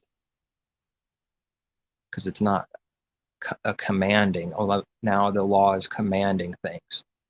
And it made it worse. That's the point. It made it worse. It goes back to the beginning. Just under his grace, favor, through faith, he will teach us how to keep the commandments for real. You just believe him. That's it. Follow him. His voice. Enoch walked with the Creator and he was not. He died. As the apostle said, these all died apart from receiving that real promise. These all died. He was not. We read elsewhere, he was not, and it means someone dies or thinks they're dead. Abraham went to Melchizedek to give the working of his land. I don't think it was just straight up money, 10%. It's like the total workings of his possessions. We give back to Messiah, and the Father's not even asking to dump 90%. But what that is and what it means and how to do it, that must be the Father to show someone. Can't control someone and tell them what it is. So give to the Creator at all times like this, through Messiah. Could come in different ways to do that. Could do more than 10%. I don't see anything saying you shall not do more than that. See, that's how we can't throw money at Messiah. So it's not about that. Let the world throw money at people and seek money with the heart. Now we have to give back what it really means. The offerings, Cain and Abel offered offerings. They did that because this was not so, to worship the Creator in spirit and in truth, the same way as it was Messiah forward. But the natural types of just obeying the Creator and keeping his commandments. There was always a few, and the rest did not. And they were supposed to be set apart. It's always been true. The sons of Elohim they started mixing. And then, it got worse and worse until the flood. They mixed.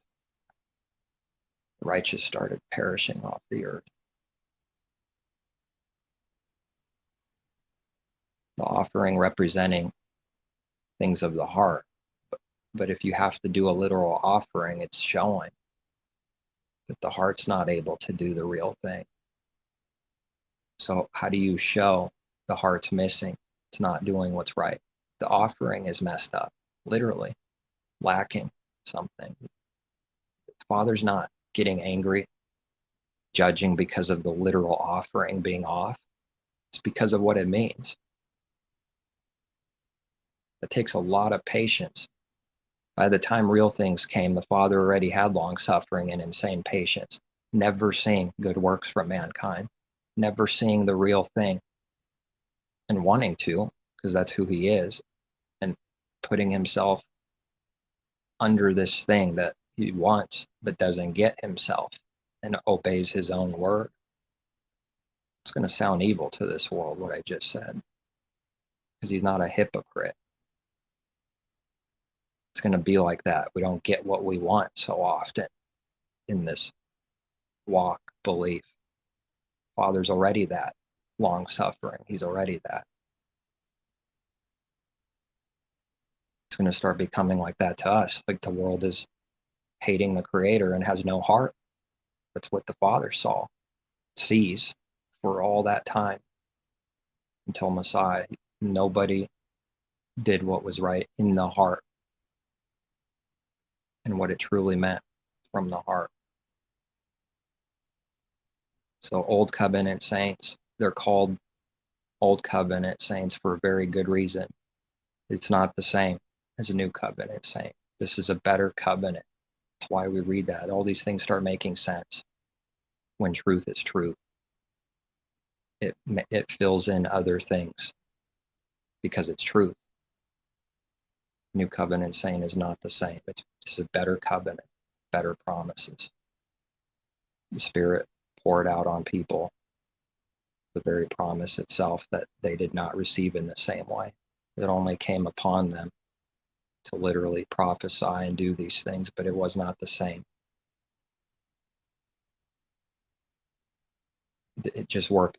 He just worked outwardly through the Spirit to move a true prophet. Didn't get inside them like it does now. He didn't write the law in the heart yet, because that was prophecy.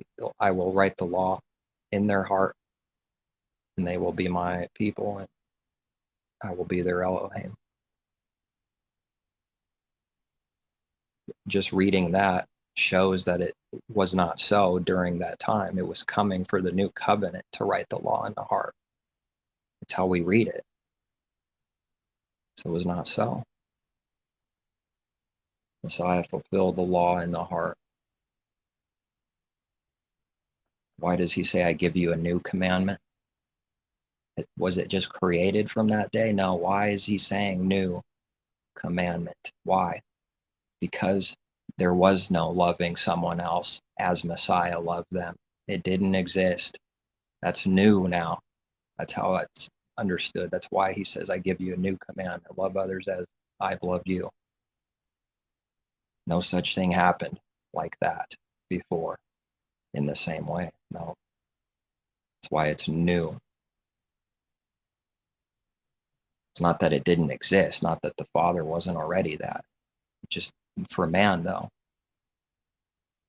the way that the Messiah loved the people with the true love, the Father's love, now you do the same as he did to them. That's the new commandment.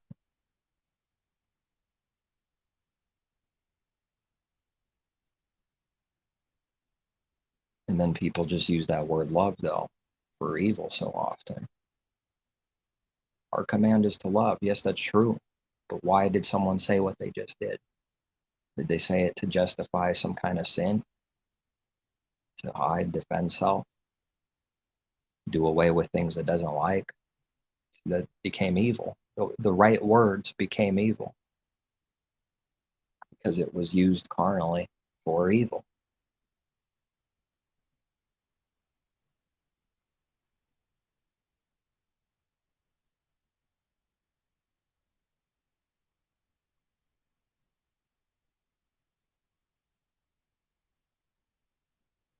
Just like there could be no prophet, like the true prophets of old, it couldn't be so. Old covenant prophets was authority from above. When they spoke, no one spoke like them back then in its own way. And this is true today still, in spirit and in truth. The authority and prophecy the Father gives, it has to be given. Someone else, without him, it cannot be done the same at all. False prophets, they just can only mimic the true. It can only try to look like the true. Nothing comes from within, from the Father within them. It's just true. That's why Messiah spoke with authority, and they said that because even the blind person sees some kind of difference. That's how different it is. He speaks with authority, they said Messiah. Of course, they would have been saying similar, same words, but see, it's not about saying the same words. It's not about just words. What is it that they saw? What is it? It's real. It's from the Father above through Messiah working, speaking, almost as if he knows what he's talking about and not lying, because he wasn't lying. Someone can appreciate the true Messiah because of what the Father did, always going back to the Father giving. Yes, someone can appreciate and know that Messiah already went through all this struggle perfectly, without hypocrisy. Everything, all of it. There's nothing a believer's going to go through that Messiah didn't go through. That includes the 30 years being brought up, and it includes this 3.5, I believe, ministry. Everything.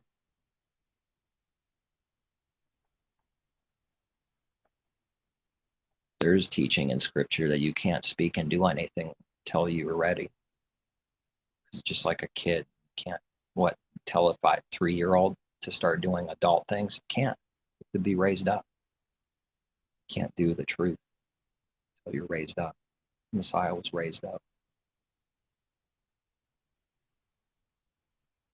But at some point, it's like officially started, though. It's not that he didn't have understanding before that, but for other reasons I need to see and learn, likely. It started at some point around 30.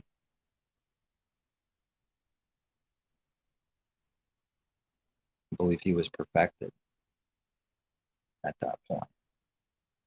But truly perfected at the end, though, at the very end. Utterly perfected, but perfected, and then through this crazy experience during that ministry time, like utterly perfected. He finished the work.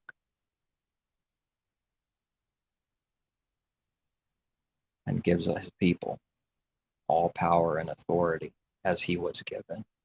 They don't teach this because they want to be your authority and power, to rob you of what it really is to believe in the Creator and be given these things. But we do read not to rejoice because of this power that was given to the disciples, but because their names are written in heaven. So it's a fine line with everything. They're given, and yet they can't do pridely with it. So many things to watch for constantly. What does Jerusalem and the natural things only represent? Many different things to watch out and carnally do, representing all the different things to do spiritually. Many different things.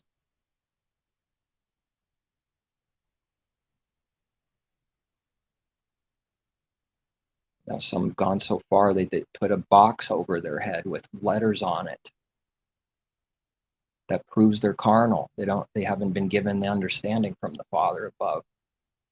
It's also proving something the way it is naturally only. Carnal people do this. You go so crazy on the outside because there's nothing inside. Does he really want us to put a crazy square thing over our head and walk around and draw attention to ourselves? I can't do that. In spirit, I can't do that. We're not understanding something. It must be a wrong understanding, because that is not what I see at all. That'd be crazy to do that. It's like, I am God, I have arrived, but it's okay with the natural man. A lot of these things, they mean things we have to learn, and you don't do that. You do what it means. Something about the kingdom that's spiritual now, but it was natural only.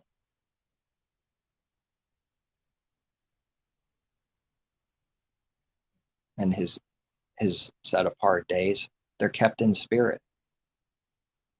There's no sacrifices and offerings literally on these days. They didn't go away. Just kept in spirit. That's it. Through faith. These feast days, special days. It's not like we do 10,000 things. Prove how righteous someone is. Do what it means. You get the understanding from the Father. That's it. On what to do and what not to do. Then someone can know with confidence. See, without the Father, people are carnal, commanding. They don't truly know in their heart.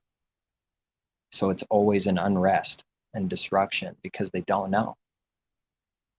But then when you pretend to know, it just keeps getting worse, more judgment. It's not good not to know. Father knows that it's not good not to know. So he will answer those that ask.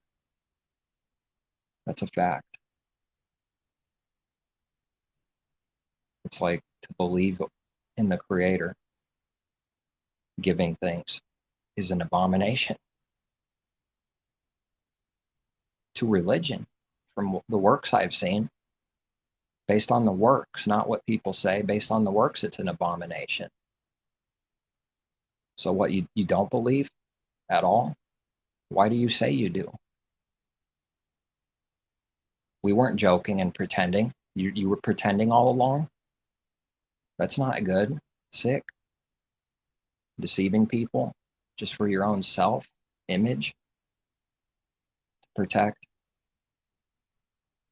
So all this time, someone is saying this for this corrupt reason and intention, and it wasn't because it was true.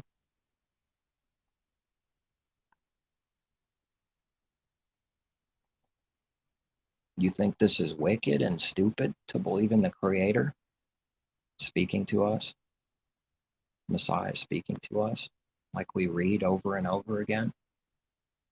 He will not leave his people orphans. What do they say that means? It's better that he goes away.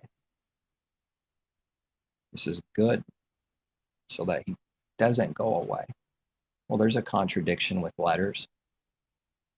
I go away, and yet I don't go away.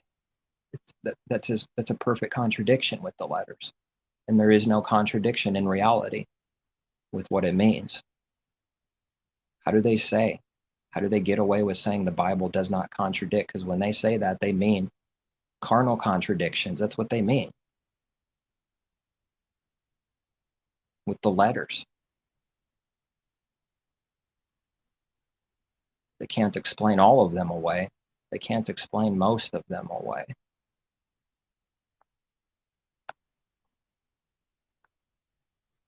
But they do say the right words, that his word doesn't contradict. See, why are they saying that? What do they mean by that? What's the real meaning? That's the important thing. So I go away and yet I don't go away is not a contradiction with the letters. Answer a fool according to his folly. Don't answer a fool according to his folly. I mean, we read a little more after that, but still, it's still with the letters. Contradiction. Because it depends on the situation. If you talk at sometimes, it'll be a sin for us, and the other person will get their wicked desire. And at other times, the exact same thing can't be applied. Now you have to not talk or talk.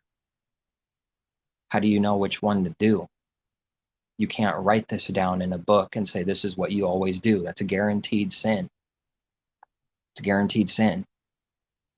It's a promise. How do you know, if you don't know what it means, when to not talk, when that's supposed to be right? How do you know when to talk? And if you don't talk, it's sin. But in the other way, if you talk, it's sin when you're not supposed to. You can't write this down and say, follow this same strict thing every time. It's something the Father has to do, show us. Man can't keep his word and commandments of our own.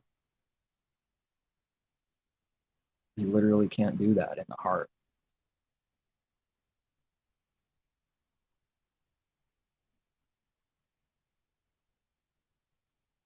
But when someone doesn't see what they need to see, that sounds stupid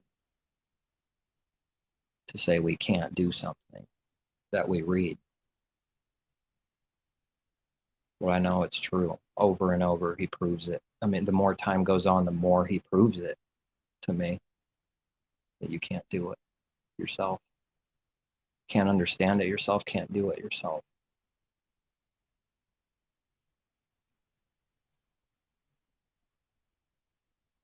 It's the only truth I know. It all goes back to denying self. It makes sense. The last thing that someone wants to do, deny themselves, as Messiah did. Not seeking his own glory. Or the only other thing is seeking your own glory, which is all sin. Not seeking your own glory is, there's no unrighteousness in that.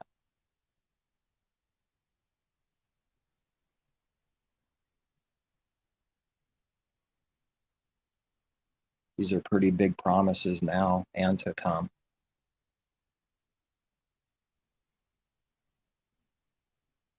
It's a lot of authority he gives now and to come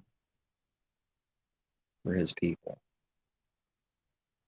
Inheriting the kingdom, that's huge. That's what everyone wants in this life, carnally.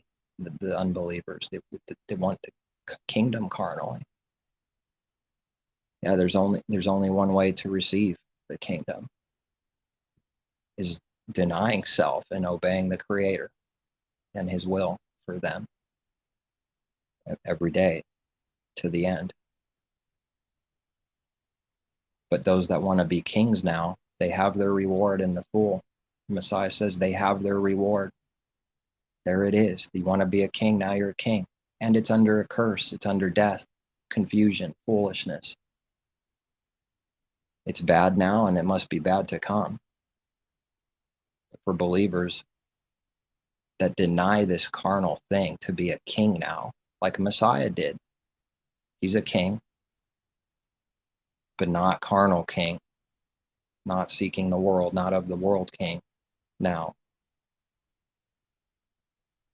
And that huge reward comes later for denying self. The real thing that an unbeliever never gets anyways, because it's a curse. It's not the real thing. So it's not worth it. It's not worth it now and to come, to be a king and God, worldly, raised up power in and of the world. Not worth it. But it's a tempting path for so many, for everyone. It's tempting a lot of people to use the scripture and gospel for their own gain. And that's a very great sin. Messiah flips over tables and starts cracking the whip and turning things over and throwing money on the ground. That's how serious of a sin it is to use his word for self-gain and money. It's one of the biggest, rankest sin there is. Why is he getting angry? Because this is the temple and what it means, the person. there's merchandise and money loving going on in the house, in the temple, in the house of prayer and what it means. And he will cleanse the threshing floor within someone and destroy all of it. But he's got to destroy that within ourselves. But this is not allowed.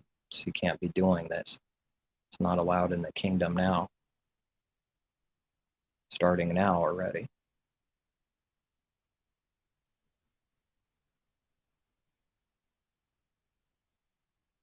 These things all make sense. Truth makes sense.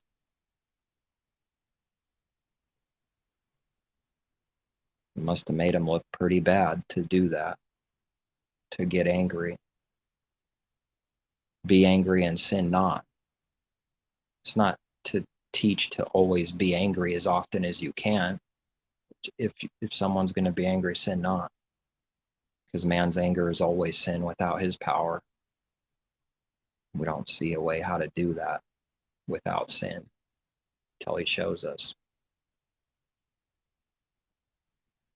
Yes, there is a way, because the Father's angry at the wicked every day. There's a way to be angry and not sin, but it comes from above only.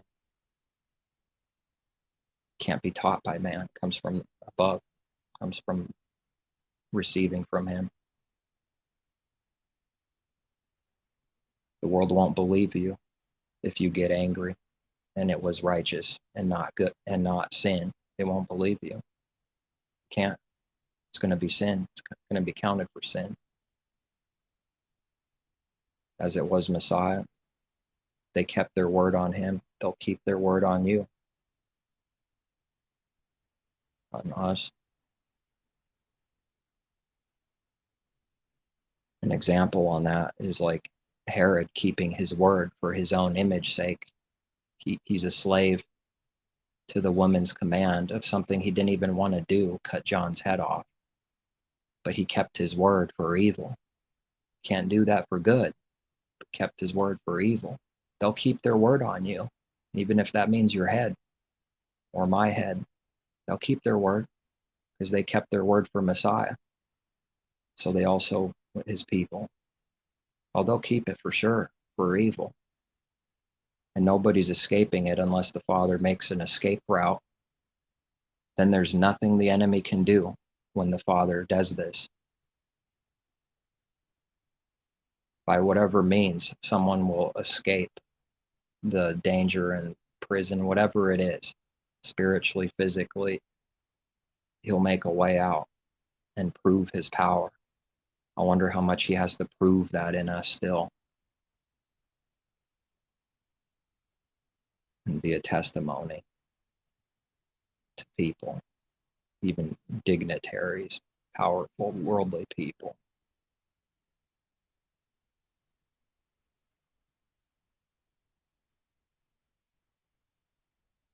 But someone that doesn't believe and does nothing, they're not a threat to the kingdoms of this world. But if we do what Messiah does continually, then it's a threat to this world and its kingdoms.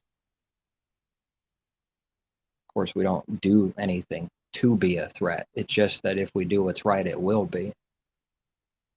It'll just increase.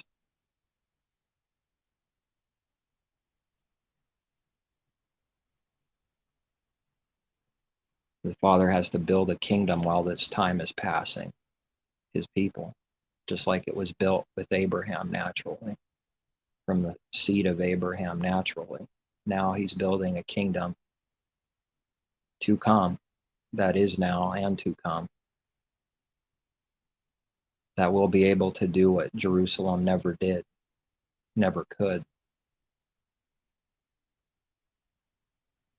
Because this kingdom of heaven has the Father's heart, the very righteousness of the Creator.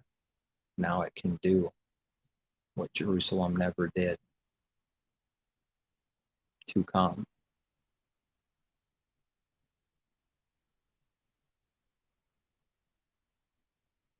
And the house has always got room until it's filled. Father knows when that's filled. Invite the guests until it's filled at some point. There's always room until that point.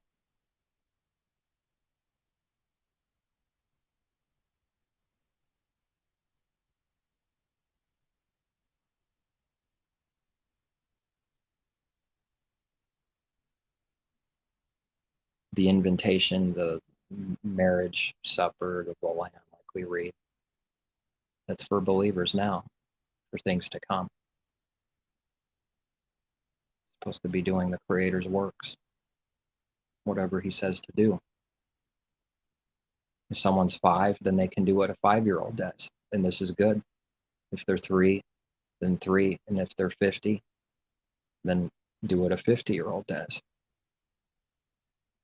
There's no condemnation for not doing what you cannot do and know.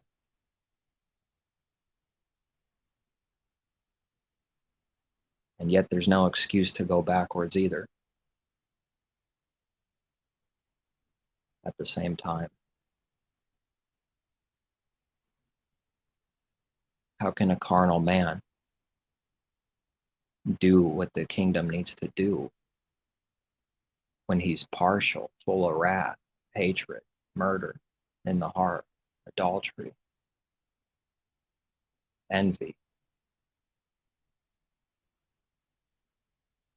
So Jerusalem finally was destroyed like that. Deuteronomy, so many prophecies that would happen if that sin continued, and it did, and it happened. And another nation that a tongue you don't know will wipe you out. And that was in prophecy, Deuteronomy, and other places, for long before it happened. That destruction is a type of the end. And spiritually, something that's always true, but it's a type of the end. It's a type of Jerusalem, carnal Jerusalem, and what that represents, religion that's spread all over the earth. It's going to fall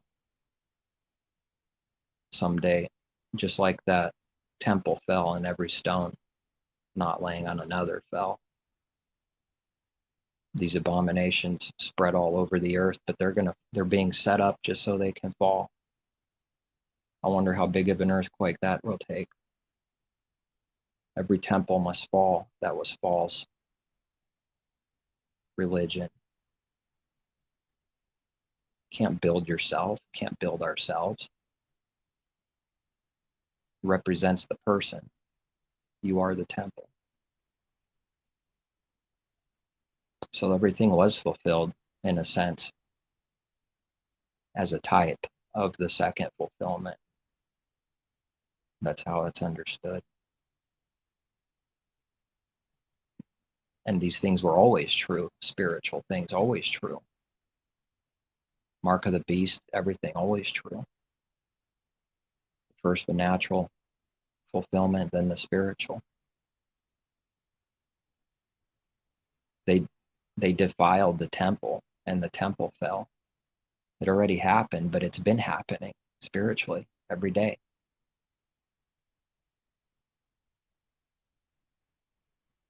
But it must not be a temple to come at the end. It must be a person, because the person is the temple, the God of gods, each and every individual. But the prophecy manifesting at the end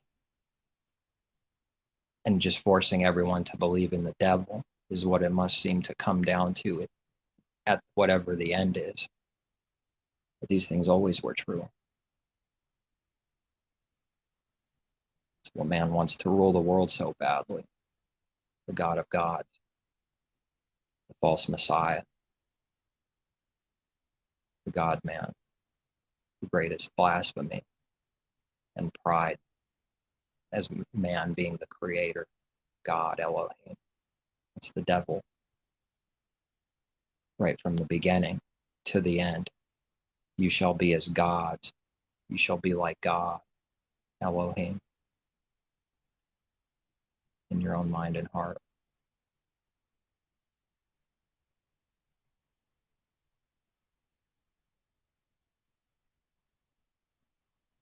Who knows exactly how that's going to be? It's not even important, shouldn't be for a believer. Way down on the scale, way down on the list.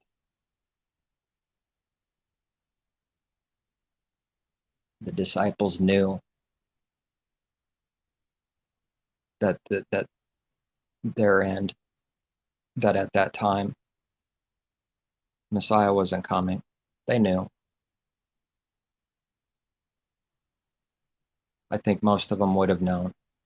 Maybe everyone not knowing for sure, always needing to live spiritually as if we don't know, and that always ready.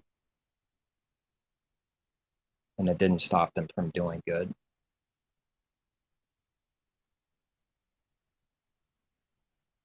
At the very least, they knew Jerusalem's destruction was near. They didn't stop doing good. They knew it was going to be destroyed because that was the prophecy Messiah gave. Well, not even one stone on top of another. They would have come to understand that later. And they still did good.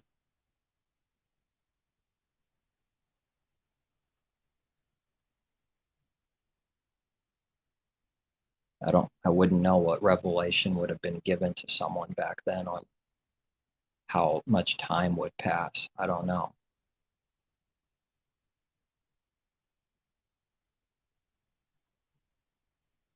Maybe something about that is given to the last generation, whichever one that is.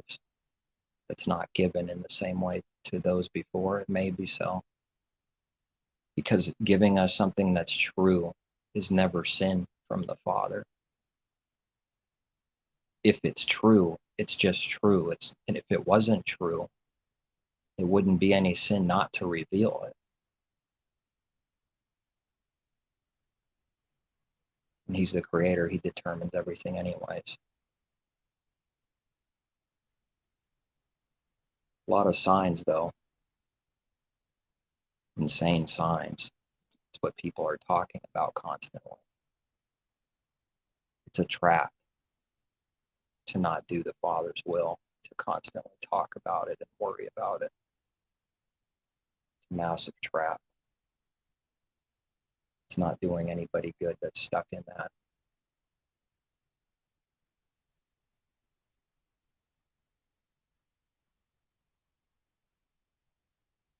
Breaking all faith, if it even had any at all. Preparing, it's not walking in faith, doing the Father's will. He provides bread in the desert. Those that don't believe won't see that. Teaching us that he provides for his people with daily bread, spiritual, the highest thing to keep us alive. And naturally, the 6 days you work, 6 days representing natural carnal things, he's able to give you bread each day on the 6 days, natural, lower things. He can do that. But and enough bread on the 7th day so you don't have to work and do anything. Rest. And a spiritual rest to see that he gives enough so you don't have to break his commandments in the heart. But the lower bread, 6 days, he gives to Messiah taught this because the scriptures teach it. His word teaches it. Seek the kingdom of heaven first, and all these other things that the nations seek will be added to you. Not to worry about it. That's real faith. Proof of no faith or evidence for zero or very little faith is doing what this world's doing. There's the proof. Birds don't gather and store up, Messiah taught. And how much more value is a person than a bird? Just believe. Or be the examples of the Israelites, always complaining and unbelief. Which one are we going to be? Destroyed or life?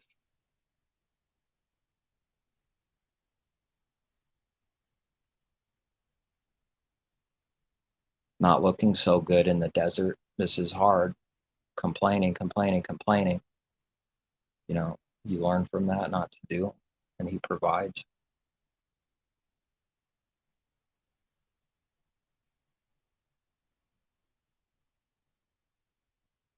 It just needs to grow and get better, though. It can't be done in one day, the perfect thing. Watch the excuses pour in, though. Messiah taught the excuses for the kingdom. I got a new donkey or whatever mule I have to test. I got a, now we could say, car. It's the same heart problem. I got some land I got to take care of. I got a woman, got a new woman I got to take care of. And he did mention that too, a woman. Need to see to her. Putting worldly things above everything else. The love of it. It's got to go in the heart.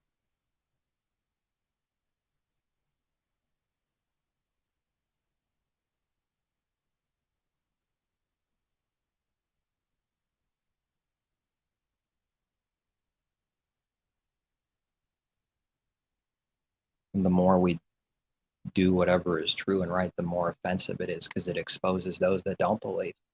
That's why it's going to be more and more offensive for anyone that believes, because more and more faith and light exposes those that say they have and they don't, exposes them. They'll make excuses and justifications for everything. They don't believe the promise of seek the kingdom first and everything else will be added to you. No way.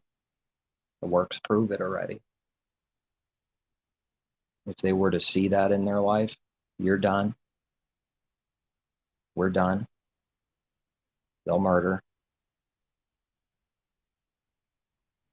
Can't believe it. They couldn't believe Messiah. They can't believe it.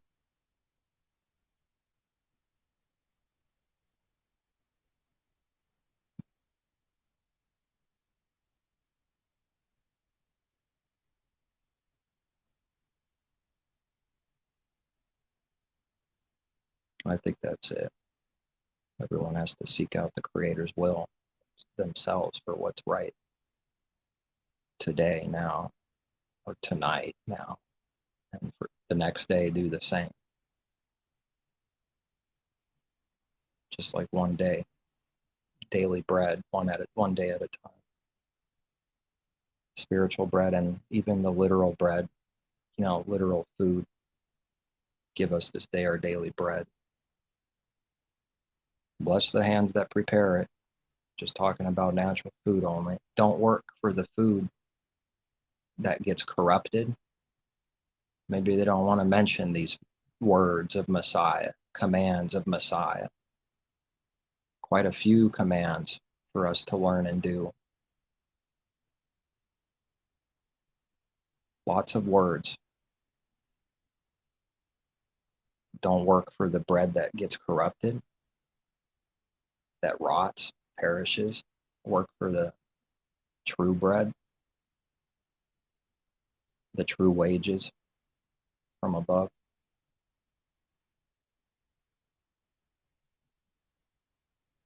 What do they think that means?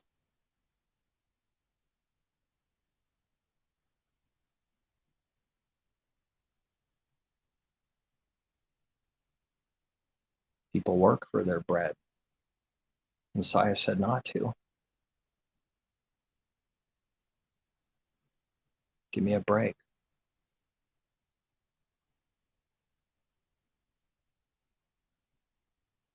Nobody puts a yoke on them for speaking truth.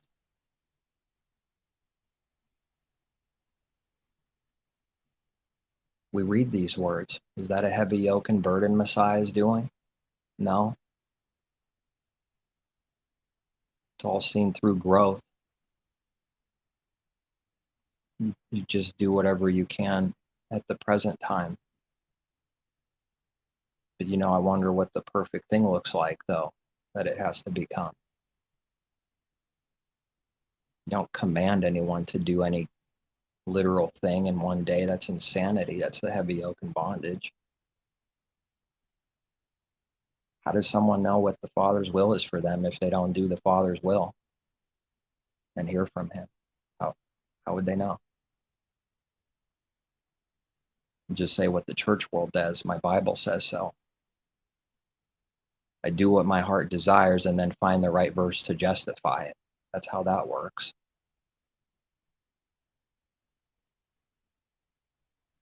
My Bible says to teach hell on the streets and no hope, bad news forever for most. My Bible says that. Well, that's what they'll do. The Creator definitely didn't tell them to do that. That's for sure.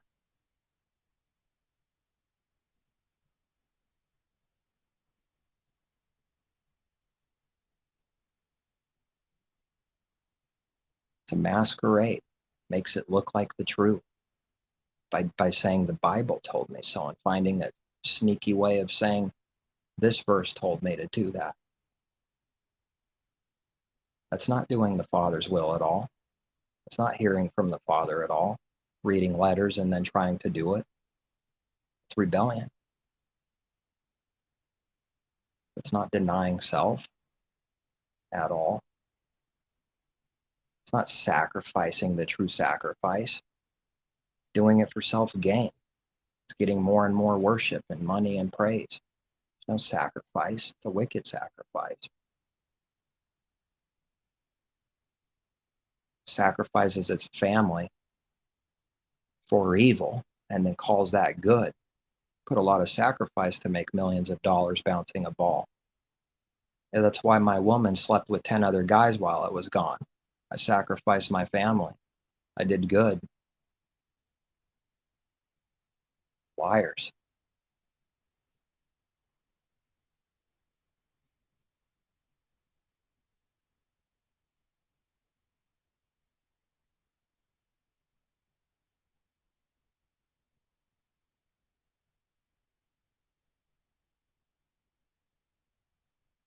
Unreal. The understanding doesn't come, the truth just is attacked. Contradiction in someone's mind and it's attacked.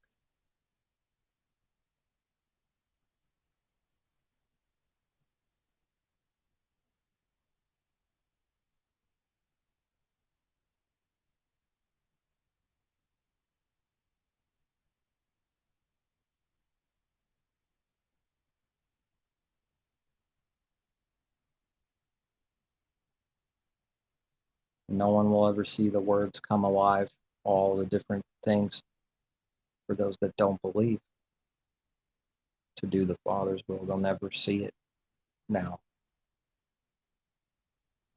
The things that must be and the things that must take place quickly in a believer's life. Only, what do we read? The pure in heart will see Elohim. No corrupt heart, no sin continually can see him. Now,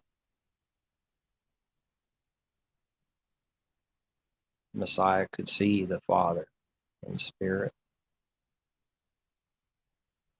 and hear from him in spirit. And to see Messiah is to see the Father, and they didn't understand that. The Father was working in him. This is the Father manifested in Messiah, his spirit, in man.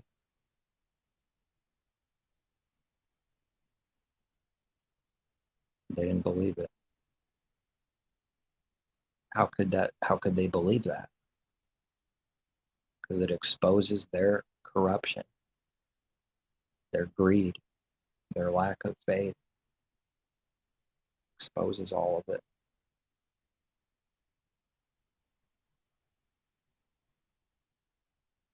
We read, expose those who contradict.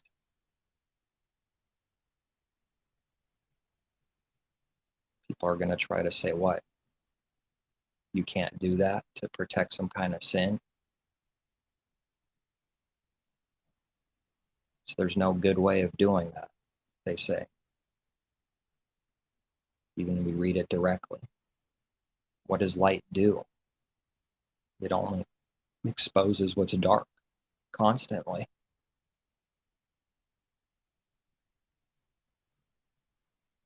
A light in the world, not saying it for no reason. This true light exposes the true darkness that always was in man's heart. That's why the world can't love him, can't love the Father, can't see him.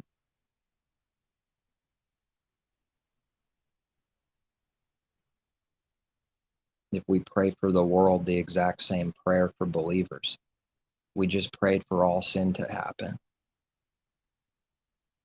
It's not even possible. That's how bad that is. Messiah doesn't pray for the world in the same way. It says so. That has to be understood, why he says that and what it means.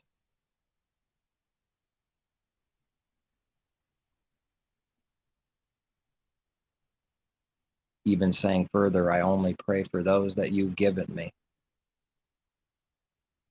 Pray not for the world, but only those that you've given me, he said, and will lose none, except the son of perdition. So that scripture could be fulfilled. It's got to be fulfilled in our life.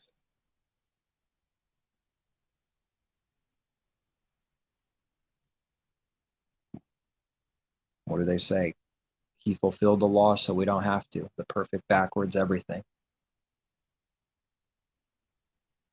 It just applies some kind of righteousness on you for doctrine. Now did it because we don't have to. So he died so we don't have to do what? Natural things that a natural man can easily do because it was too hard. That's what they say is the meaning. It's such an abomination and so hard to do some natural things. What are they even trying to say? So we don't have to keep the commandments. Confusion.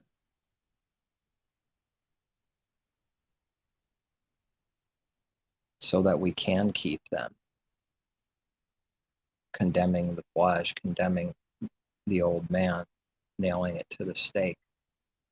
The enmity that was against us, yet self and the inability to keep the commandments is a curse and death.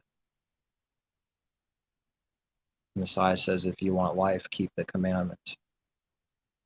Yeah, they didn't go away. It just needs to be understood. It's not understood through carnal commanding. He died so we don't have to keep that. What does that even mean? It makes no sense.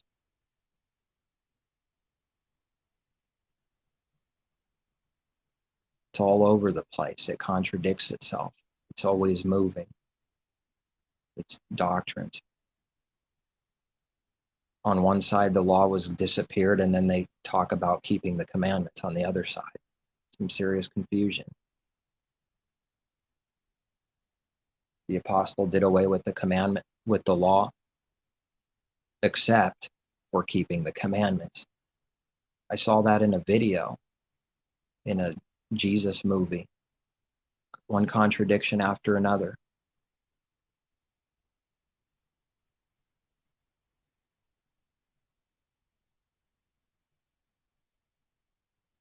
What is it that's getting written in their heart then, since it's nailed to the stake?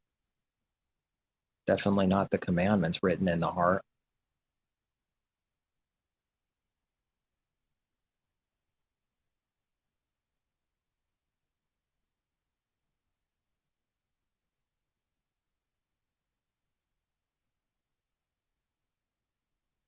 All the spiritual law, that's why it does that, so that it breaks it, conforms to its heart.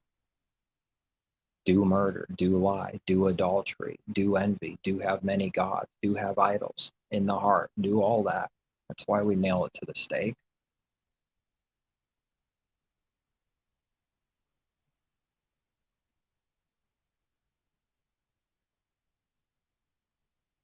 How do you establish the law if it's disappeared?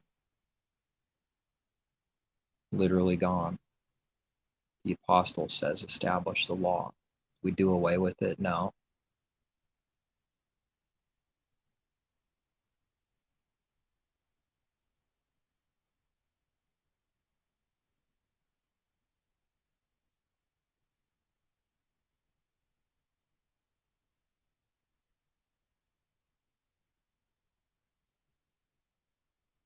The beginning, the kingdom age, and belief in Messiah goes back to the beginning, and then the kingdom of heaven comes.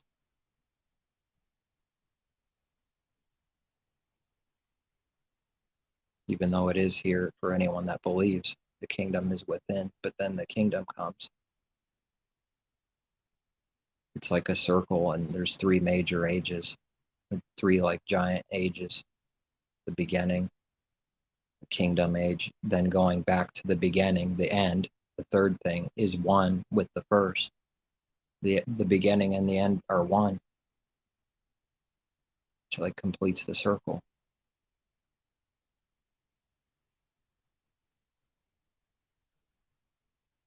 The law is supposed to be gone in this kind of way, where we're not under it, trying to keep it of ourself and under it,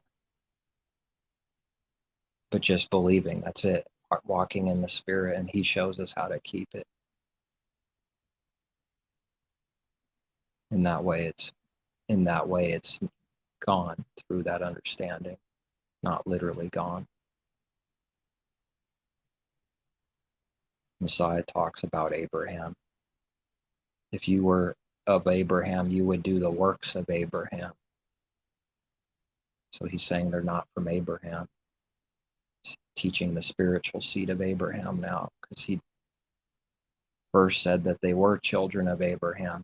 Literally, he acknowledged that. Then he said, if you were from Abraham, you would do the works of Abraham. And they responded saying, we're not illegitimate children. They didn't understand the spiritual seed of Abraham. What are the works of Abraham? Just obeying the Father's voice. That's how he keeps the commandments, the laws, the judgments, like we read in Genesis. These works, just doing the Father's will, that's what this means. They didn't do that. They were the false prophets.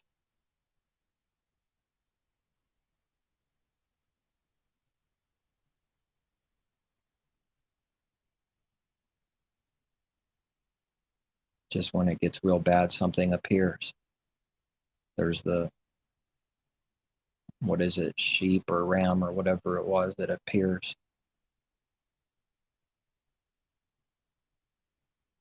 So who cares how the Father does it? He just does. That's the truth. That he does. What does that look like for a believer? Getting right to the point of doing something crazy, and then because you believe, sort of back out of it and provide a way to where you don't do that exact same thing.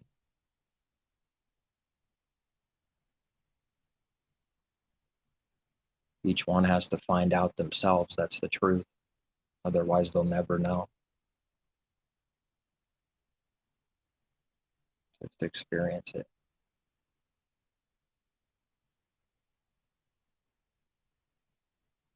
Find out for self in that do the Father's will.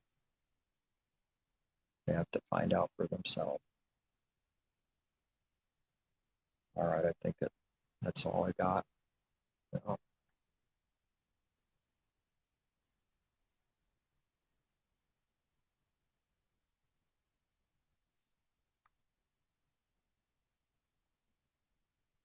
This is the beginning of Luke 17. He said to the disciples, it is impossible that no offenses should come, but woe to him through whom they do come.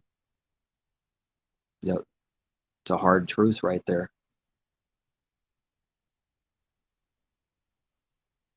Reading a little further, take heed to yourselves. If your brother sins against you, rebuke him. If he repents, forgive him. If he sins against you 7 times in a day, and 7 times in a day returns to you, saying, I repent, you shall forgive him.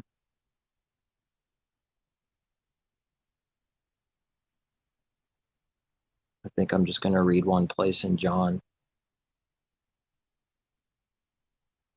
that I found interesting earlier.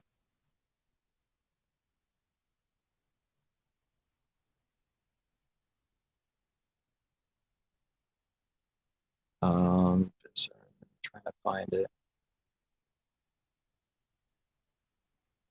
When he breathes on them, risen Messiah, peace to you. As the Father has sent me, I also send you. So he's just saying that in the same way. And when he had said this, he breathed on them and said to them, receive the set apart Spirit, receive the Holy Spirit. The Father breathes into Adam's nostrils the literal breath of life, and now Messiah breathing the set apart Spirit to give them life. If you forgive the sins of any, they are forgiven them. If you retain the sins of any, they are retained. That's the power and authority he gives his people. And that's not the only verse like it. They do say in this world, with great power comes great responsibility. Father gives responsibility as someone can handle it. So yeah, there's a lot to watch out for. Is it true that only Messiah could do what Messiah did? Or did he do all that so we can do that? They definitely don't teach this in the church world. But it's true we can't do something greater that you're not built up to yet. You have to be built up to it. What kind of power is that? If you retain the sins of any, they are retained. If you forgive them, they are forgiven. Someone has to know what they're doing from hearing from the Father. Otherwise, it's a mess. There's no way we could know what to do or how to do anything or what's right and what's wrong. You have to learn it. All right, peace. Take care. Seek truth from above.